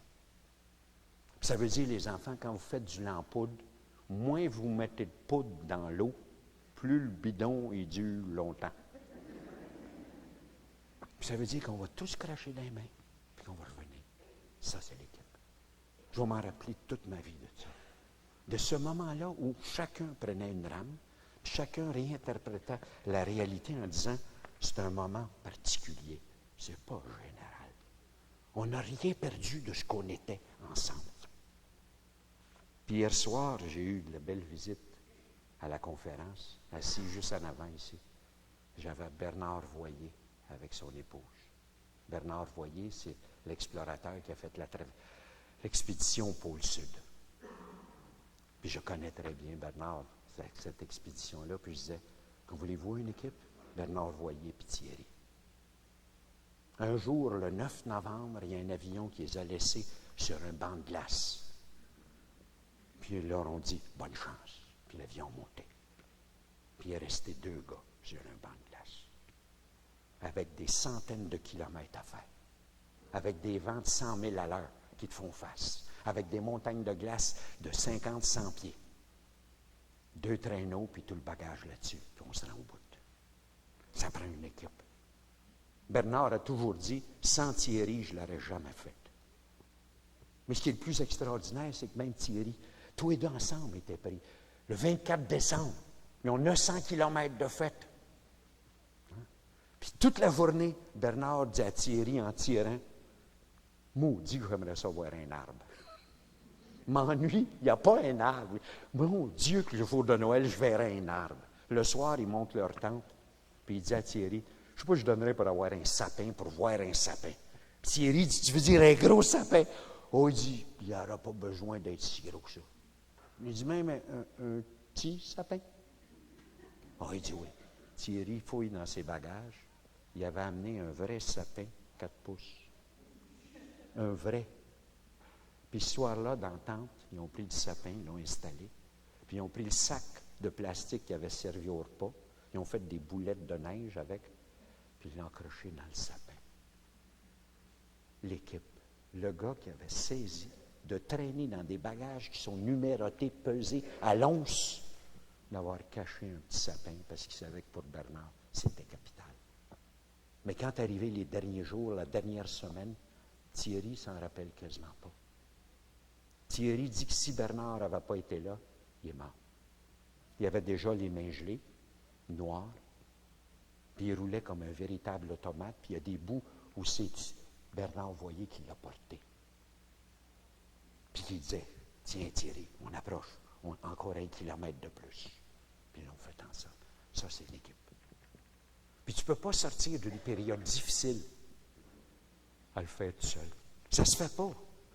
Ça ne se fait pas. Et ça, j'admire j'ai une drôle de folie dans ma vie. J'aime ça des sports. J'aime beaucoup l'alpinisme. J'en ai jamais fait. Mais je lis là-dessus parce que j'aime ce sport-là parce que c'est le genre de sport inutile. Elle donne absolument rien, cette caisse de sport-là. Tu sais, tu montes le mont Everest, puis une fois en haut, je ne sais pas ce que tu fais, tu redescends. Tu sais, il n'y a rien là. Tu n'arraches pendant des mois. Puis, il y a 2 expéditions qui ont été faites par des Canadiens dans les dernières années. Une en 82 et l'autre en 88. En 82, il y était 14 alpinistes canadiens. 2 ont atteint le sommet du mont Everest, au-delà de 29 000 pieds. 3 Sherpas, c'était avec eux autres qui l'ont atteint. 5 personnes l'ont atteint. Dans les journaux, ça a sorti comme un grand succès. Sauf que la même expédition, il y a eu 4 morts. 50% de l'équipe a lâché en chemin. Ils ont changé 3 fois de leader. C'était-tu une équipe? Ou c'était tous des prima donna qui voulaient tout arriver au top? En 1988, il y a un autre Canadien de l'Ouest qui s'appelle Jim Ayerst, qui avait une agence de publicité qui a vendu, qui décide avec son fils de joindre une équipe et de faire l'escalade du mont Everest. Ils étaient 12 à ce moment-là, je pense. Il a écrit un livre qui s'appelle « The Right Mountain ». Si vous avez une chance de le lire, c'est très, très bon à lire, très beau à lire. Ils n'ont pas atteint le sommet. À 600 pieds du sommet, il y avait tellement de tempêtes qu'ils ont dit, ils n'ont pas pris de chance, ils ont dit, on ne pourra pas redescendre. Ils sont revenus. Mais sauf que sur les 12, il y en avait 2 qui devaient atteindre le sommet. Les 10 autres servaient de support. Il y en avait une coupe aux 22 000 pieds, il y en avait une coupe aux 24 000 pieds, une coupe aux 26 000 pieds. Vois-tu, ce n'était pas toutes des prima donna qui venaient en haut, c'était une équipe qui s'aidait. Et dans une famille, c'est exactement ça. C'est ça le point de départ, une équipe, on se tient. Et Foglia, l'autre fois, a fait un petit papier. Des fois, il y en a des moins bons, mais celui-là était très bon. Ah oui, non, il était vraiment extraordinaire. Il parlait de l'équipe. Puis il avait regardé les finales, puis il avait vu que Pittsburgh et Philadelphie étaient éliminés. Puis il dit, j'espère que les tontons Mario Lemieux puis les tontons Lindros vont regarder à la TV à soir l'équipe des Bulls. Les Bulls, c'est une équipe au ballon-panier pour laquelle joue Michael Jordan. Puis j'espère qu'ils vont regarder Michael Jordan jouer au ballon-panier. Parce que Michael Jordan, il a compris une affaire, lui, dans le sport d'équipe. Ce qui est important, c'est l'équipe. Et je pense que dans une société, peut-être c'est là qu'on s'accroche. Le jeu de l'équipe est parti. On n'a plus ce genre d'accrocher ensemble tout le monde. Ça s'appelle peut-être de la solidarité. Et ça, quand on veut interpréter, la seule chance que tu as quand tu as interprété la réalité et tu viens de manger un sacrifice de coups de pied, c'est que quelqu'un te dise, c'est pas catastrophique. Quand j'ai tout perdu ce jour-là, je me rappellerai toujours, j'ai appelé un de mes meilleurs amis. Il était ici hier soir. Je me rappelle au téléphone, j'ai dit, Bob, c'est fini. Il n'y a plus rien dans le bureau. L'affaire est capote. J'ai ramené les caisses à la maison. Puis Bob a dit, viens-t'en, on va prendre un drink. On est allé dans un bar, puis on a pris un scotch. Puis je me dis, c'est beau. Maintenant, on repart. T'es pas mort. La même chose que Céline, la même phrase. La même histoire. Évidemment, le problème dans l'équipe, par exemple, c'est qu'il faut que tu puisses prendre en note ce que la personne te dit. Il y a des gens qui ne le prennent pas. L'autre fois, j'étais avec Éric Rémy. Éric Rémy, c'est le fils d'Édouard au poste CKVL. Puis quand le micro était fermé, il m'a dit, Jean-Marc, je t'admire beaucoup, Jean-Marc. J'étais tout petit, puis mon père m'amenait voir tes affaires. Mais sais-tu, d'un autre côté, qu'est-ce que tu me tombes ses nerfs? C'est fatigant de te voir, toujours, ah ouais, c'est fatigant. Alors, j'ai dit, t'as peut-être raison. Puis tu as le droit de ne pas écouter. J'ai dit, t'es exactement comme la personne qui n'est pas belle, qui est laide. Puis elle se regarde dans le miroir, puis ça se trouve laide. Il y a deux solutions. Elle casse le miroir. Elle ne se voit plus, mais qu'est-ce c'est laide pareil? Ouh! Elle se regardant dans le miroir, elle a dit, comment je fais pour réparer l'affaire? Et ça, c'est peut-être le point, dans le fond, qui est la difficulté de l'équipe.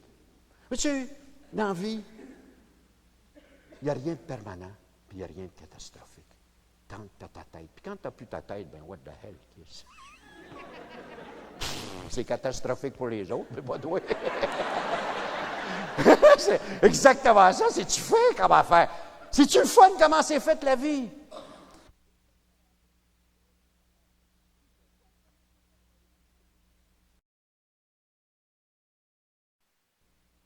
Ce qui est intéressant quand on regarde ça, par exemple, et qu'on reprend ce deuxièmement, et qu'on parle de l'équipe, c'est comme je disais tout à l'heure, le problème, c'est que quelqu'un te parle, puis tu formes une équipe. Puis pour former une équipe, il faut avoir certaines choses de base. Puis là, ça accroche. Et je pense, entre autres, les questions de respect. Tu ne peux pas former une équipe si tu ne respectes pas les différences. Alors, ce qui me frappe, c'est que je vois des gens, ils forment des équipes avec tout du monde qui pense pareil. Tiens, on va former une équipe de marketing. On fait venir le vice-président de finance? Non, il ne fallait pas venir, lui, Kiss. Il va tout mêler l'affaire avec ses Kiss d'État. Là. On y en parlera plus tard. Et quand ça sera fait, on aura le plan. Là, parce que là, il va tout nous mêler. Il va mettre des chiffres là-dedans. Là. Puis c'est la même chose. Comité du budget. On fait venir le vice-président des ventes. Kiss, il ne fallait pas venir. Lui, tu le sais, quand il part en grande, là, il met des chiffres partout. On va d'abord lui dire qu'est-ce qu'il y a. Puis j'arrive dans des familles, puis j'arrive dans des couples, puis dans un sens, on voudrait qu'on soit tous pareils. Puis moi, j'ai eu un exemple d'un couple extraordinaire dans ma vie. C'était mon père et ma mère. Ma mère, moi, était de langue anglaise. Elle s'appelait Gladys Reed. Mon grand-père s'appelait William Arthur Douglas Reed. Elle était de langue anglaise, puis elle parlait anglais, point. Mon père était Canadien-français, de langue française. Il s'appelait Joseph Robert Azari Chaput. Qui s'il parlait qu'en français, là. Puis ils sont mariés, tous deux. Hein? Puis aussi loin que je remonte dans ma mémoire, je me rappelle encore de voir ma mère regarder mon père après une discussion, puis se retourner vers moi, puis dire « Your father has funny ideas on this. » Ça voulait dire « Ton père a des kisses d'idées. » Mais le père était pareil. Il me faisait un clin d'œil, puis il dit « Regarde ta mère, encore ces kisses d'idées d'anglais. »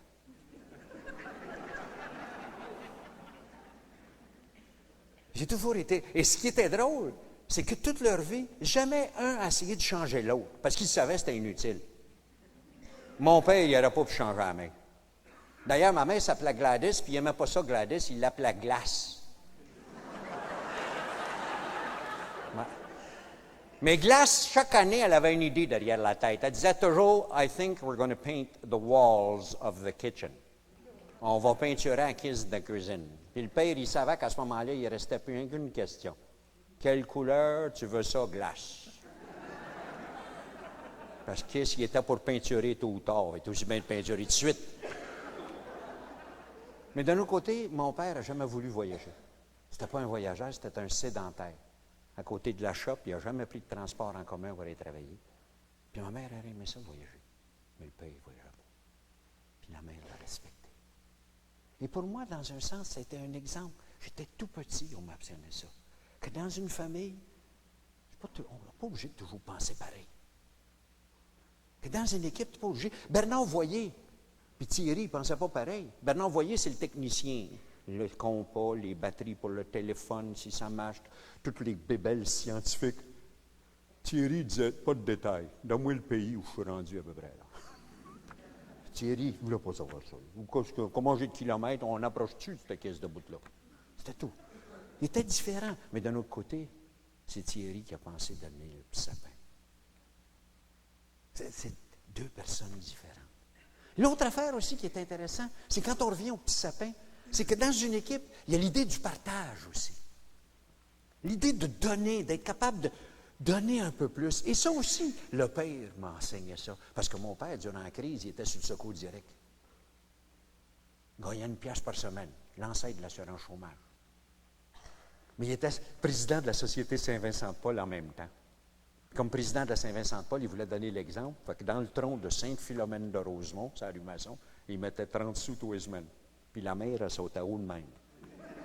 La mère était écossaise, puis elle disait « Bob, we have only a buck. On n'a qu'une pièce. » Puis le père disait « Oui, mais on a un kiss de grand jardin. » Puis c'est vrai qu'il était grand. Il a planté 400 pieds de tomates un été. La mère disait « Les tomates vont nous sortir par les oreilles. » Puis le père disait « Oui, mais ça ne pousse pas dans le 3e étage, les tomates. » Puis quand arrivait le temps des tomates, mois d'août, avec des gros sacs bruns, on est allé porter ça dans des familles. Au 3e étage. Les Dubuc, 17 enfants. Les Dulude, 15 enfants. Puis ce soir-là, ils ont soupé avec du pain, du beurre, des tomates. Le père est en train de me montrer qu'il y a une solidarité dans une équipe. Et ça, pour moi, c'est des choses importantes. Et malheureusement, des fois, on oublie ça. Comme par exemple, le respect dans une école. Et j'ai un petit article que j'ai trouvé ici qui était intéressant. Ça avait paru mardi le 28 mai dans la presse. Une étudiante en droit lance un pavé de 227 pages dans la mare des écoles. Et le titre de l'article, « Dehors les notes ». Puis ce qu'elle dit, qui est intéressant, je ne dis pas qu'il faut prendre ça tout pour dire, s'appuyant sur une quantité et variété impressionnante d'ouvrages, Mme Lemay soutient que les notes attribuées par les professeurs sont subjectives et arbitraires, que ces notes qui déterminent la place d'un individu dans la société favorisent systématiquement les classes favorisées, et que l'évaluation, parce qu'elle impose aux plus faibles des échecs à répétition, est néfaste à l'apprentissage. Puis je me disais, dans le fond, peut-être qu'il a raison. C'est peut-être ça l'idée de l'école, la clé des champs, au profit de laquelle école, la fondation, vous êtes ici ce soir. Et peut-être, il y a eu bien des erreurs dans l'école pendant 4 ans. On en fait toutes des erreurs. Mais il y a quelque chose de fondamental dans l'école, le respect. Le respect d'un enfant pour ce qu'il est. Le respect d'un enfant, quand il disait, ça se peut que tu ne penses pas comme moi. Et que l'adulte est là pour accompagner l'enfant. C'est curieux comme notion, mais c'est une notion qui est difficile à faire passer. Et ça, dans un sens, on l'accroche. Et dans le sens de respect, la petite prière, j'ai fait un congrès au mois d'octobre avec les chevaliers de Colomb. Faites-moi pas le signe, que je ne suis pas là-dedans. À chaque fois que je le dis, je vois quelqu'un qui fait un signe, je ne sais pas. Mais dans le programme, il y avait une prière. J'ai demandé la permission de m'en servir, parce que je la trouve belle, la prière. Mais il me semble qu'on devrait s'en servir un peu plus souvent par bout. Seigneur, donne-moi la capacité de changer d'idée sur les gens. Ça, peut-être la réunion des premiers ministres la semaine prochaine, les mois Rends-moi capable de ne pas juger une fois pour toutes, mais de leur donner une chance.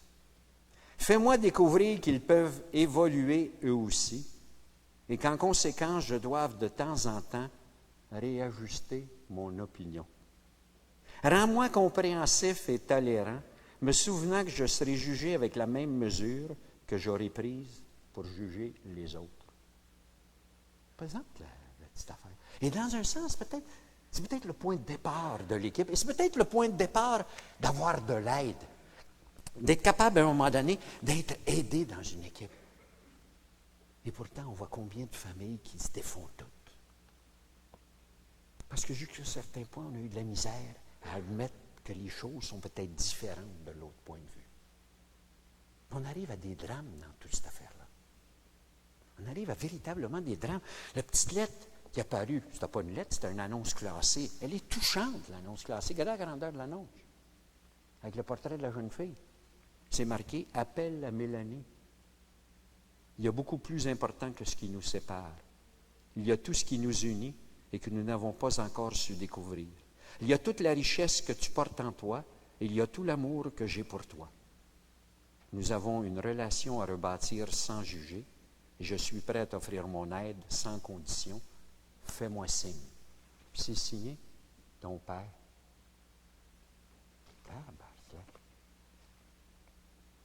Quand je l'ai lu, tout de suite, c'est comme ça. Je me disais, mais ça se peut-tu? Ça se peut-tu qu'à l'intérieur d'une équipe, on arrive à des choses, des gens qui ont été obligés de s'écrire et de mettre une annonce dans le journal? Puis malgré tout, c'est ça. On est tous là à parler de la grandeur d'une société. C'est là qu'est la société. C'est dans... Et ce qui est incroyable, c'est que si tu prends juste ces 2 points-là qui sont au tableau, puis vous avez tout le degré d'espoir ou de désespoir d'une société. Plus une société pense que ce qui lui arrive est permanent et que c'est une catastrophe, moins il y a de lumière au bout du tunnel. Plus tu penses que ce qui t'arrive, c'est temporaire, puis que ce n'est pas une catastrophe, mais c'est particulier à ce moment-ci, mais que tu vas t'en sortir, plus il y a de l'espoir. Puis c'est tellement vrai que c'est dimanche soir, première conférence que j'ai donnée ici. On était à peu près 6h15 avec ma femme, puis on est dans le hall. En haut ici, juste derrière le bar. Puis on regarde par-dessus, puis on voit tout à coup une jeune femme qui approche. Une jeune dame. Mais sauf qu'elle a de la misère à marcher. On sent qu'il y a beaucoup d'instabilité. Je pense qu'elle n'a pas de béquille, hein, maman? Elle n'a pas de béquille. Mais elle a de la misère à marcher. Puis elle arrive en haut de l'escalier, puis là, elle dit, « Est-ce que quelqu'un peut venir m'aider, s'il vous plaît, à descendre les marches? Vous n'avez pas de rampe pour moi. » Puis il y a quelqu'un qui se déplace et qui va l'aider. À la fin de la conférence, tout le monde a quitté.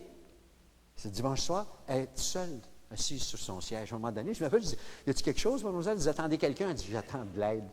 Fait que là, le gars, il dit, oh oui, je vais aller vous aider dans 2 minutes. Elle dit, Monsieur Chaput, je pourrais-tu vous parler? Bien, j'ai dit, j'ai pas grand temps, je vais te donner une carte, appelle-moi. Lundi après-midi, elle m'a appelé.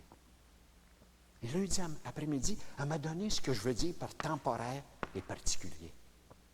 Son nom, Christine Vaillancourt.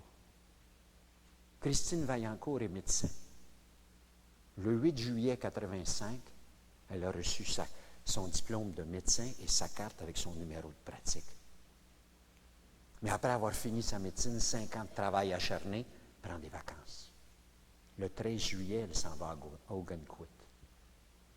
Puis elle frappe un poteau en auto. Elle est 3 mois dans le coma. Se réveille paraplégique, sans parole. On a tiré le tapis dans dessus ses pieds. 13 juillet 1985. On est en 1996, 11 ans plus tard. Elle marche, elle parle. Elle est en train de faire une évaluation psychologique parce qu'elle a toute sa mémoire, toutes ses connaissances médicales pour reprendre sa pratique médicale. Ça, c'est l'espoir. Coma, c'est temporaire. C'est un cas particulier, puis je vais en sortir. Puis à côté de ça, vous l'avez lu, le drame, je sais que c'est un drame incroyable. Vous avez probablement entendu parler de l'histoire du père de Toby. C'était dans la presse. Le 11, c'est le mois de septembre. Quelle date que c'est? Je mets ça, la date. Le 30 septembre, ça apparaît dans la presse. Toby, son père, Toby, avait une trentaine d'années. Son père avait été né avec des parents qui étaient sourds-muets, qui se sont séparés quand il était très jeune, été élevé par une tante, puis par la suite s'est promené. À 17 ans, il est tombé en amour avec une jeune adolescente. Elle a loué une maison, puis ils ont eu un enfant, Toby. Sauf qu'il est arrivé un divorce par la suite. Puis les choses ont commencé à mal aller pour le père. L'usine ont été obligés de couper du personnel, réduire la paye. Gagner moins d'argent. Il y a eu des difficultés. Il est triste. Un soir, un après-midi, un dimanche après-midi, dans sa petite maison qu'il a louée, il est en train de réparer sa motocyclette dans le salon. Puis il met le feu. Le propriétaire décide de le sortir de là. Il décide de passer l'été sur un camping avec Toby, son enfant, il montrait à nager, puis tout, en travaillant. Puis un vendredi, au mois de septembre, il reçoit un téléphone vers l'heure du midi. Il ne parle pas, ça fait un bout de temps qu'il est caduc. Il pleure un peu. Puis à 3 heures dans l'après-midi, il claque la porte de l'usine puis il quitte son camp. va chercher Toby, puis il passe la fin de semaine avec Toby. Soupe avec, l'amène dans des restaurants et tout. Lui achète des ballons, lui achète des choses pour l'école, etc. Puis le 25 septembre, le 24 septembre au soir, sur le pont Jacques-Cartier, il arrête la voiture, prend Toby dans ses bras, puis il saute en bas. On l'a eu dans les nouvelles le lendemain. L'histoire de Toby, ce qui arrivait au père, c'était permanent. C'était la catastrophe, il n'y avait plus rien à faire. C'est-tu drôle? Puis à l'heure actuelle, je vais vous dire franchement, pourquoi j'ai dit la conférence, c'est « Fais-toi confiance ». C'est parce que je sens que dans notre société, à un moment donné, on est en train de perdre l'espoir qu'on avait. Le guts puis le fun qu'on avait à faire des affaires. Et ça m'amène au troisièmement de la patente. Parce qu'il y a un troisièmement dedans. Le troisièmement, c'est quoi la cause? C'est-tu une cause interne ou externe? C'est-tu toi qui es responsable ou c'est possible que ce soit à l'extérieur de toi que ça ne soit pas correct? Quand j'ai étudié, quelqu'un me demandait tout à l'heure, as-tu fini au Sainte-Marie? Puis c'est vrai, j'ai fini au Sainte-Marie, collège Sainte-Marie. Puis en philo, je n'étais pas très bon en physique. Puis on ne peut pas dire que j'ai un esprit vraiment scientifique. Puis en deuxième année de philo en physique, j'avais un père jésuite, il me tombait sur les rognons. Ah, ça se peut. Mais comme j'avais beaucoup de respect pour les jésuites à ce moment-là, je disais, bon, ben c'est peut-être moi. Puis il était en train de me foutre des complexes. Puis une journée, un autre jésuite que j'aimais beaucoup, le père Marcotte, j'ai dit, ce père-là, il est en train de me foutre des complexes, il est en train de me détruire. Puis il m'a dit, je vais te conter quelque chose de bien important, Jean-Marc. Quand un cave entre chez les jésuites, sais-tu ce que ça fait? J'ai dit non. Il dit, ça fait un jésuite cave. Fait qu'il n'y a rien à voir avec toi, c'est pas interne, c'est externe si tu as des problèmes. C'est le cave, c'est pas toi. Et dans un sens, c'est peut-être ça le troisième facteur pour interpréter la réalité. J'ai rencontré un gars l'autre fois, il a maigri, son frère, qui a un cancer, 40 livres en un mois et demi. Il a un cancer. Je dis au gars, comment est-ce qu'il va, ton frère? Il dit, il n'arrache de ce temps-ci. Je dis, y a-tu un peu de guts? Un peu? Oh, il dit, non, il n'y a pas grand-chose à faire. Sa fille est morte d'un cancer, puis sa mère est morte d'un cancer. C'est dans la famille. C'est fait. Puis je rencontre des tonnes de gens qui réagissent comme ça. C'est fait. C'est fini, c'est un cancer. Puis malheureusement, c'est qu'on se détruit. Et ça m'amène à ce mot extraordinaire qu'on peut mettre en dessous, c'est l'estime de soi. Puis ça, malheureusement, on a une société qui a tendance à la défaire. Puis il y a même des annonces à la télévision qui sont pas bonnes. Tu sais, l'annonce qui dit « T'es belle, t'es fine, t'es bonne, t'es capable. T'es belle, t'es fine. » Même si tu le dis 40 fois, ça se peut que tu sois pas bonne, pas capable, pas fine, puis laide. Parce que ça n'a rien à voir avec le dire. C'est pas vrai. Même que tu le répéterais 36 000 fois que tu es capable, si tu ne prouves pas, et c'est ça qu'il faut avoir, il faut arriver à mettre des preuves. Oups, c'est un U. Des preuves que tu vaux quelque chose. Et des preuves, il y en a une série. La première, se faire des trophées dans la vie. S'en ramasser. J'étais au salon des aînés, on a distribué des trophées. Regardez ça, c'est beau. Ça, c'est fait par Carmen Piché, ça. C'est un livre pour enfants. Carmen Piché, il y a un trophée. Carmen Piché, ça fait 35 ans qu'elle est malade. Entre autres, elle a leucémie. Puis elle a promis que si elle passait au travers un peu leucémie, qu'elle aiderait les enfants à Sainte-Justine qui souffrent pour le camp. Qu'elle les aiderait. Puis savez-vous ce qu'elle a fait? Elle a raconté l'histoire du clown. Le clown musicien. Et le clown musicien, c'est l'histoire de son grand-père Ernest. Et c'est vous le plus extraordinaire? Il y en a 350 copies de ça. Elle les a faites toutes une par une, les copies. Puis à la fin, il y a des dessins pour dessiner. Une madame de 76 ans, on lui a donné un trophée. Je disais, j'espère que tu vas le mettre. Elle a vu le trophée. Avoir un beau trophée. Et je me promenais à Sainte-Justine, à Pouponnière. Je disais, avez-vous vu les lettres à Pouponnière? Les cartes dans Pouponnière, c'est les corridors. C'est magnifique.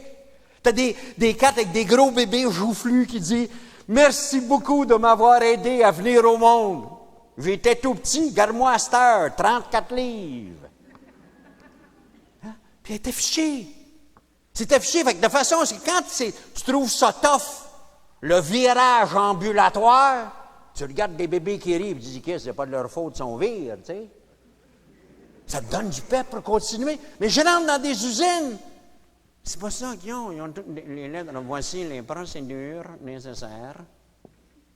Qu'est-ce que tu peux pas rire avec ça? J'ai vu une pouponnière, je m'en rappellerai toujours à Québec, où j'ai eu deux de mes petits-enfants qui sont nés à Québec. L'hôpital où c'était, tu sais, tu vas voir dans une vitrine les bébés. Sur les murs de ce corridor-là, il y avait des portraits de pieds de bébés. Tu sais, que les maladies qu'un bébé peut avoir quand il vient au monde, la forme de pied tout croche. Tous les bébés mettent en tête des mères. Il y avait les pieds croches. Tu avais juste des portraits de pieds croches. C'est-tu incroyable mettre ça dans une affaire? Les trophées, des récompenses, des lettres. Moi, à chaque fois que je donne des conférences dans des compagnies, je leur demande après, vous avez aimé ça? Ils disent oui, je m'en lis par écrit. Envoie-moi une lettre. Je dis, qu'est-ce que tu vas faire avec la lettre, Jean-Marc? On va lire quand ça va mal. Il va sortir, il va lire la lettre. Va-tu bien avoir quelque chose? Puis c'est drôle que quand je dis ça à des gens, les gens disent, ah non, c'est enfant, c'est enfantine. C'est pas enfant. Tu as besoin de ça dans la vie. Te faire une récompense. Te dire, si je réussis ça, ça grave, je me paye ça. Hein, je vais avoir ça. Tu sais, l'histoire que j'avais racontée. Hey, je raconte ça. C'est drôle que cette histoire-là me revienne tout d'un coup. C'est peut-être parce que j'ai vu quelqu'un. C'est l'histoire de Pépère avec sa motocyclette en Gaspésie. Pépère en Gaspésie, un jour, je pense qu'il avait 76 ans, il s'est acheté une motocyclette. Il a dit à son neveu, je veux m'acheter un bicycle. Son neveu a dit, t'aimerais pas mieux une chaise berçante, Pépère? Il a dit, non, j'aimerais mieux, je veux un bicycle, un vrai bicycle. Puis Pépère est allé avec son neveu qui s'est acheté un vrai bicycle à gaz. Puis le fun de Pépère en Gaspésie, ça a été de dépasser les jeunes. Il disait aux jeunes, suis-moi. Ah, sacrifice, il volait à ses coins de rue. Mais une journée, Pépère, il n'a pas vu le troc. Pépère, il a monté haut dans le ciel. Puis quand il est venu à la terre, il n'avait plus de Pépère. Mais ce qui était le fun de Pépère, c'est que Pépère s'était fait un caisse de beaux cadeaux. Il s'était acheté une motocyclette. C'est vrai que c'est risqué, une motocyclette. Mais je regarde à l'heure actuelle nos petits-enfants.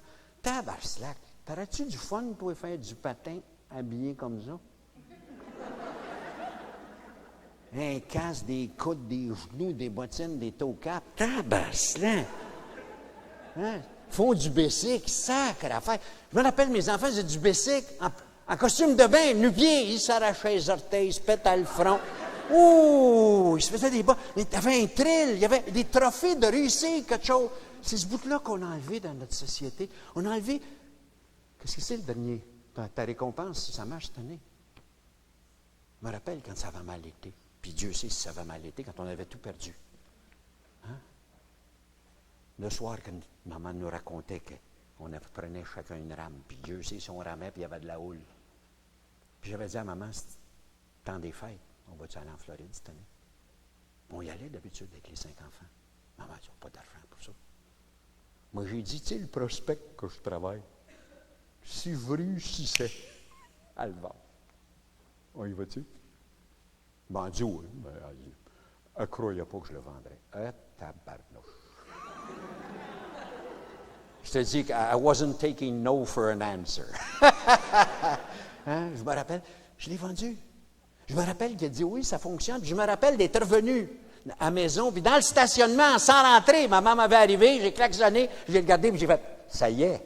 Puis qu'est-ce qu'on est parti pour la Floride cet hiver-là avec les 5 dans l'auto, avec la viande, le congelé, le beurre, puis toutes les gagosses, parce qu'on a filé ça d'une frette, sans dormir. Mais qu'est-ce qu'on se payait un trophée?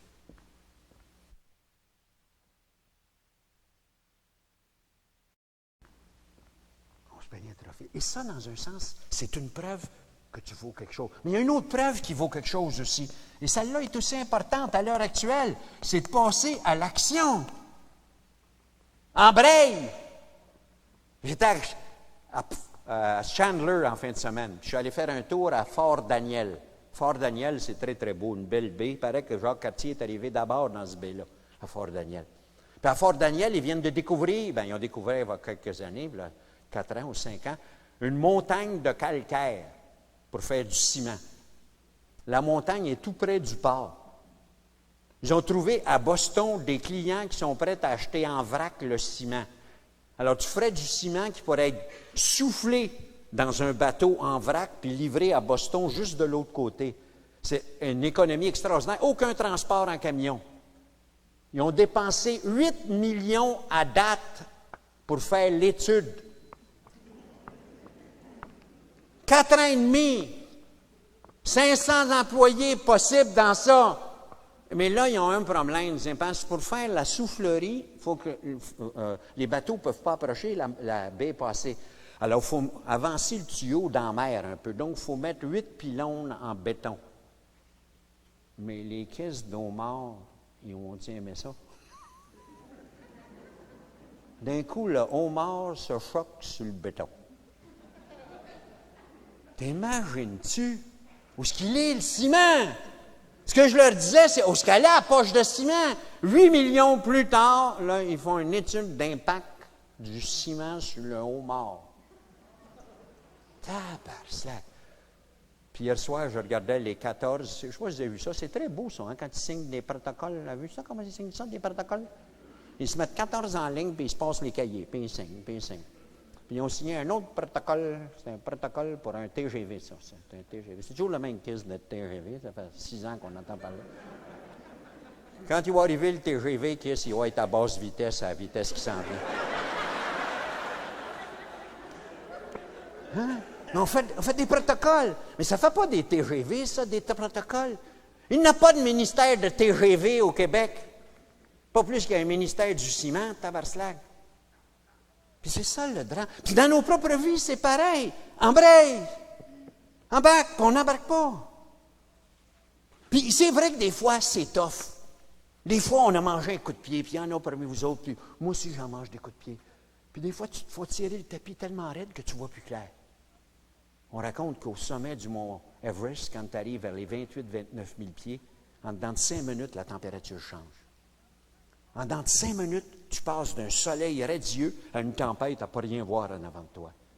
Puis il dit, quand tu ne vois plus rien en avant, comme tu sais que la montagne, c'est par là, puis que le sommet est par là, tu regardes à tes pieds. Puis si tu vois 6 pouces, tu avances le 6 pouces. Tu vois un autre 6 pouces, tu avances un autre 6 pouces. Tu n'essayes pas. Ça ne vaut pas la peine de reculer, qu'est-ce que tu vas reculer avec 6 pouces en voie pareil. Tu continues à avancer. Et je me dis, c'est une belle image. Quand tu es mal pris, avance 6 pouces en fois dans le familier. Quand j'ai tout perdu, puis je me suis retrouvé à la maison, puis Céline m'a dit, vas-y, va vendre ce que tu es. Puis je me rappelle, j'ai dit, par où je commence, va vendre ce que j'ai, à qui je vends ça? Puis là, il m'est venu une idée. Le familier. Le familier, c'est quoi? Le bottin des anciens de l'école des hautes études, c'est là que j'ai fini. Moi, j'ai fini en 54. J'ai pris le bottin, j'ai dit 53, 52, je les connais. 55, 56, je les connais. J'ai commencé à appeler du monde que je connaissais. J'étais dans le familier, un petit peu. Puis ensuite, au téléphone, j'étais capable de parler au téléphone puis faire une vente. Alors, j'ai vendu l'idée au téléphone. J'ai vendu l'idée d'un rendez-vous. Je disais au gars, je peux-tu te voir après-midi? Puis le gars disait, non, après-midi, on est occupé. Demain après-midi. Qu'est-ce qu'il ne savait pas pourquoi je t'apprécie, lui. Mais moi, le savant en qu'est-ce pourquoi je t'apprécie. Hein? Puis le lendemain après-midi, je suis rentré, puis je savais comment faire une présentation. Puis j'ai présenté mon affaire pendant une demi-heure. Puis j'ai dit, on va trouver la recette de ton succès. Puis le gars allumé, tu sais, je l'ai vendu, ça a marché. Mais là, il est arrivé la caisse de questions. Combien? Là, sais-tu, moi, qu'est-ce? J'ai fini par lui dire, comment tu payes pour une affaire à peu près de même? Ça, c'est pas la bonne question, prenez pas ça. C'est pas la bonne. Mais c'était ça la vie. J'ai fait des pas familiers. Je ne savais pas toutes les réponses. Je ne savais pas toutes comment le faire. Le problème, c'est que Pierre-Yves, les fromages, voilà 9 ans, dans la salle à dîner chez nous, il dit, quand je ferme la charcuterie, je pars dans les fromages de l'écru. C'est quoi ça? Je ne connais pas bien ça, moi non plus. J'ai dit, tu connais ça? Oh oui, j'allais en France, puis j'ai pas mal d'idées là-dessus. J'ai dit, parfait. Il dit, là, ça me prendrait un camion réfrigéré. Oh, un instant. Pourquoi? Bien, pour livrer les fromages. Tu n'as pas besoin. C'est ton auto, la Taurus. Elle dit, elle n'est pas air climatisée. C'est pas grave, ça. Tu ne choisiras pas des tonnes de fromage pour commencer. Canadian Tire, des glacières à pique-nique. 2 ice packs, fromage dans le milieu. Fan le couvert. Valise la Taurus, puis tu vas. Ouais, mais il dit, à qui je vais vendre ça? Je dis, connais-tu quelques chefs? Ben, j'en connais une couple. Il y en a un que je connais le plus, puis ça a été son premier client, l'Express, Joël. Ben, je dis, va voir Joël. Il est parti avec ses glacières, rentré par en arrière, mes glacières dans la cuisine, ouvert, puis sorti les fromages, Joël goûte à ça. Il a goûté, mais il dit, c'est bon, maudit, peux-tu me fournir ça? Un premier client. Un client, 2 clients, 3 clients. 9 ans après, tu as une entreprise qui vend des fromages de lait cru. On n'a pas tout prévu, parti par des choses familières.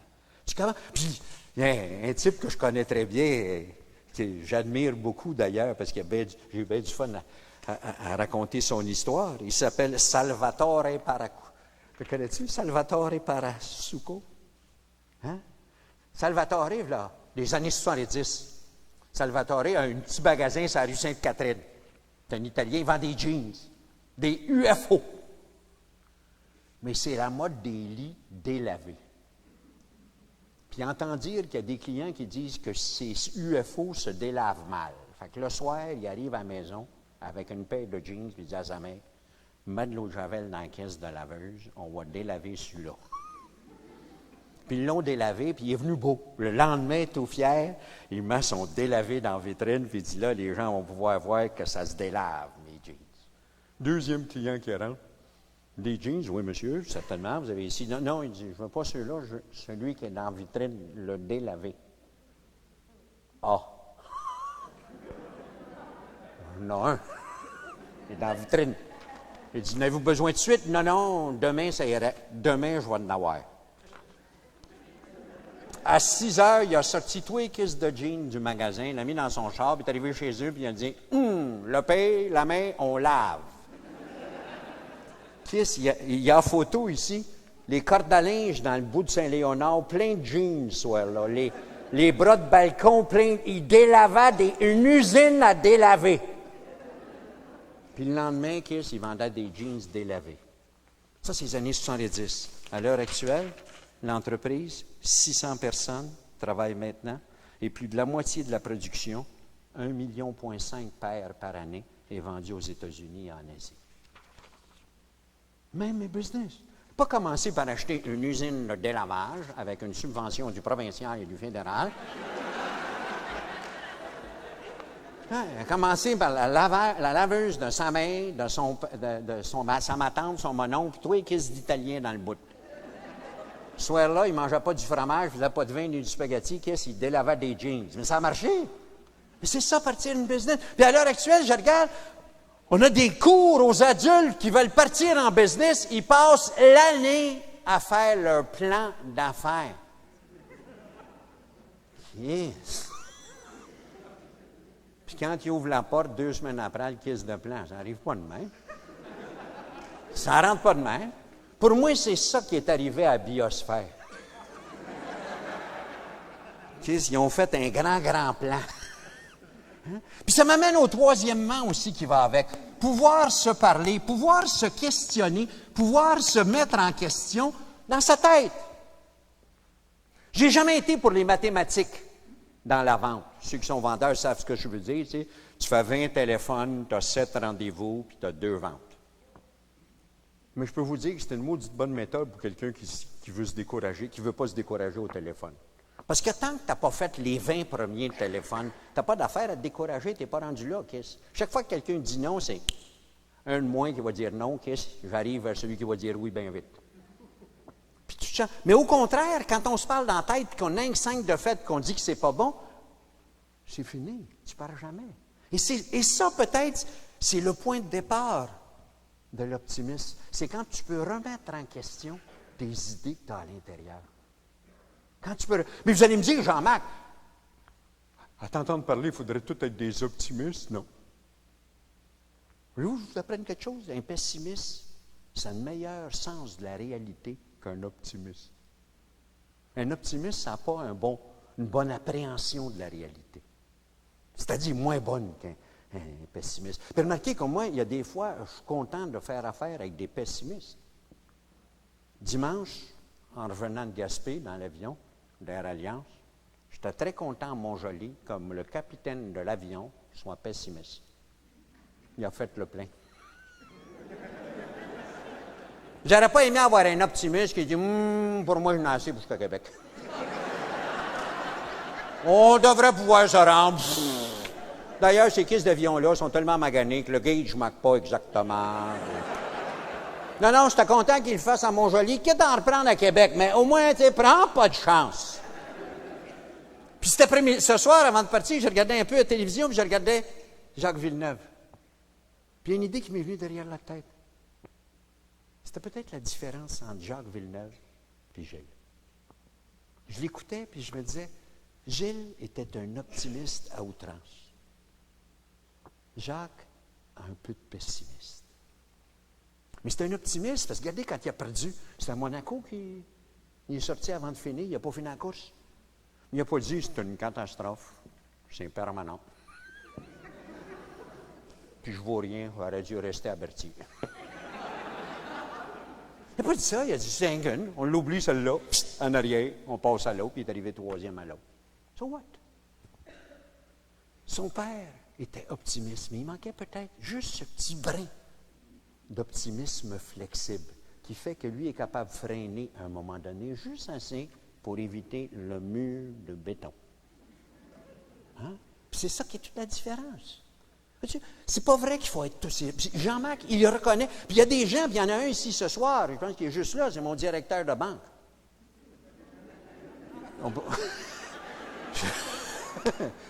Optimiste, flexible. Mais je suis content parce que moi, j'ai tendance à dire, hey, gros de même, repousse donc le poisson un peu. Why not? Tu ne peux pas tout le faire tout seul. Mais il ne faut pas partir dans l'autre sens. Mais ce qui est grave dans toute l'affaire, et c'est ça qui est peut-être le plus important, c'est qu'on ne vient pas au monde pessimiste. Ça n'existe pas des bébés pessimistes. Ça n'existe pas des petits-enfants pessimistes. Un petit enfant qui il n'a rien de permanent. Non, on va jouer à ça, puis ça marche pas, on jouera à ça, puis on va continuer à ça. Si tu ne veux pas, c'est pas grave. Change-moi les idées ou fais d'autres choses. C'est exactement ça. Il n'y a rien de général. Il n'y a jamais de catastrophique. Il casse la vitre. Qu'est-ce qu'il dit? Pas grave. Papa va en acheter un autre. Hein? Tu dis, j'ai pas d'argent. Fin chèque. Qu'est-ce? Hein? Il n'y a rien de catastrophique pour un enfant. Puis un enfant, c'est toujours le meilleur. Il est fort en mort. Puis si c'est pas lui qui est fort, mon frère, il va te battre. Qu'est-ce qu'il y a quelqu'un dans la gang de fort? Comment ça se fait qu'il arrive à l'âge adulte? Puis que si l'usine ferme à Sainte-Thérèse, il n'y a plus rien à faire. Avec à côté, un exemple, Nova Boss. Exactement le même cas quasiment. L'usine appartenait à GM. GM l'a fermé. Puis Nova Boss fait exactement le même produit, des autobus. Transport en commun, puis réussit merveilleusement bien, un des meilleurs en Amérique. Qu'est-ce qui fait qu'on embarque? Qu'est-ce qui fait que l'enfant le fait? C'est parce qu'il apprend à devenir pessimiste. C'est parce qu'on lui enseigne à devenir pessimiste. On lui enseigne à faire attention que c'est dangereux. On lui enseigne de dire, fais attention là. Joue à l'intérieur de la cour. Sais-tu comment on enseigne à des enfants à conduire un tracteur à la campagne, le fils d'un cultivateur, quand est-ce qu'il apprend à conduire le tracteur? Tu as déjà su ça? C'est pas quand il peut porter un casque et il connaît la mécanique.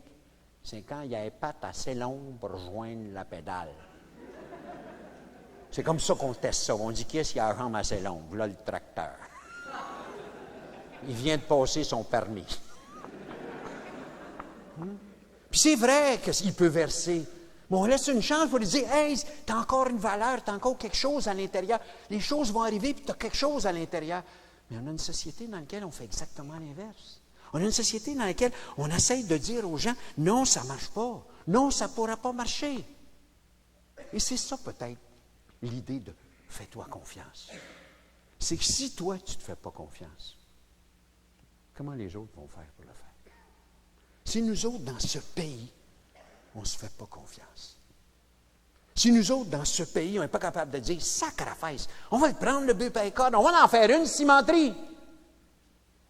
Lui a dit, ben là, je ne sais pas, là, si entendent, ils ont dit que les trucks, c'est à mort, mort, mort. On ne fera plus de trucks. Comme si à Seattle, il y avait le monopole des camions.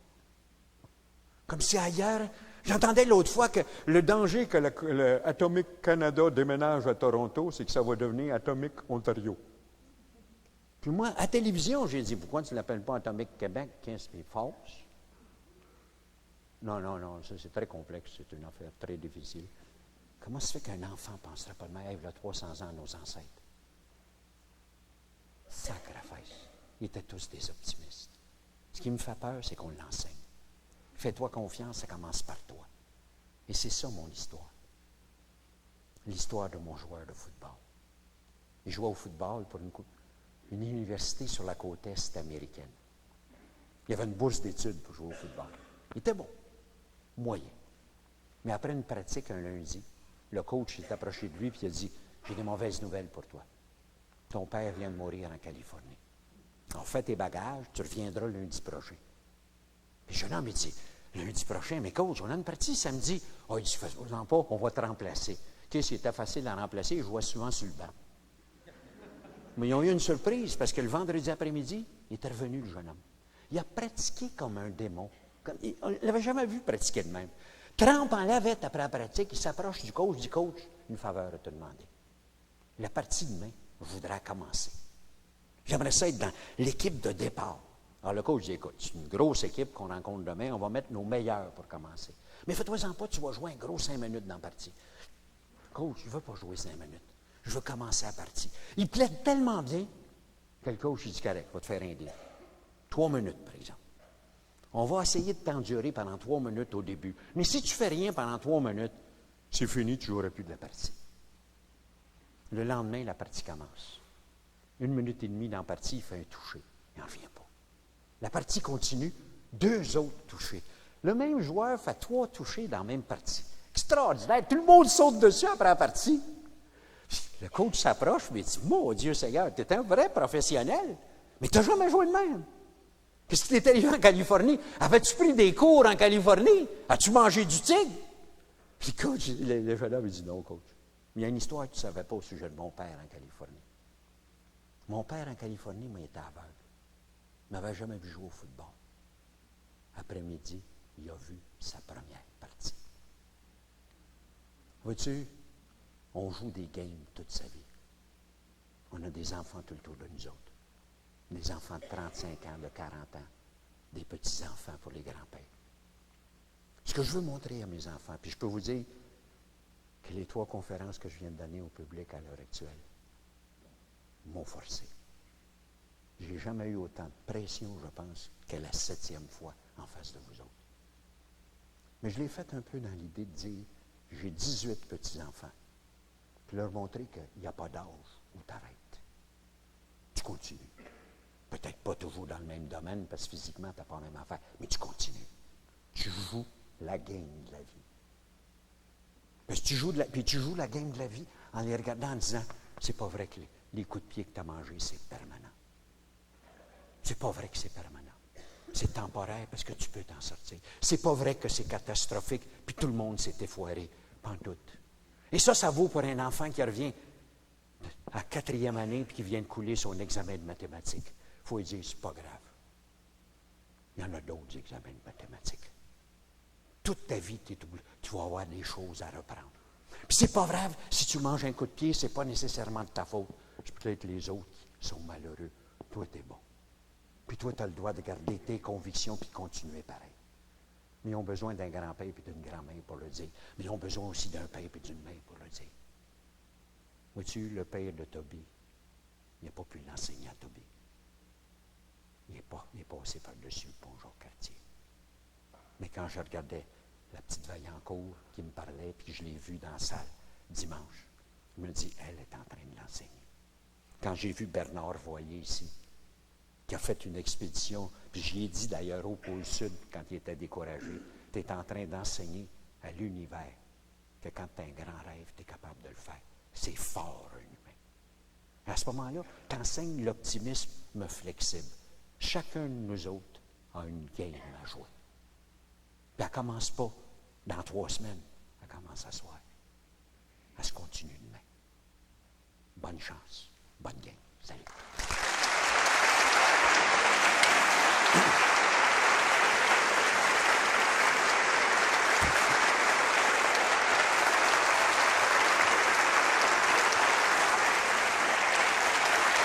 Merci.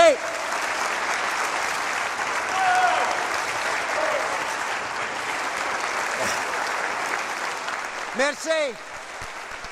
Merci d'être venu.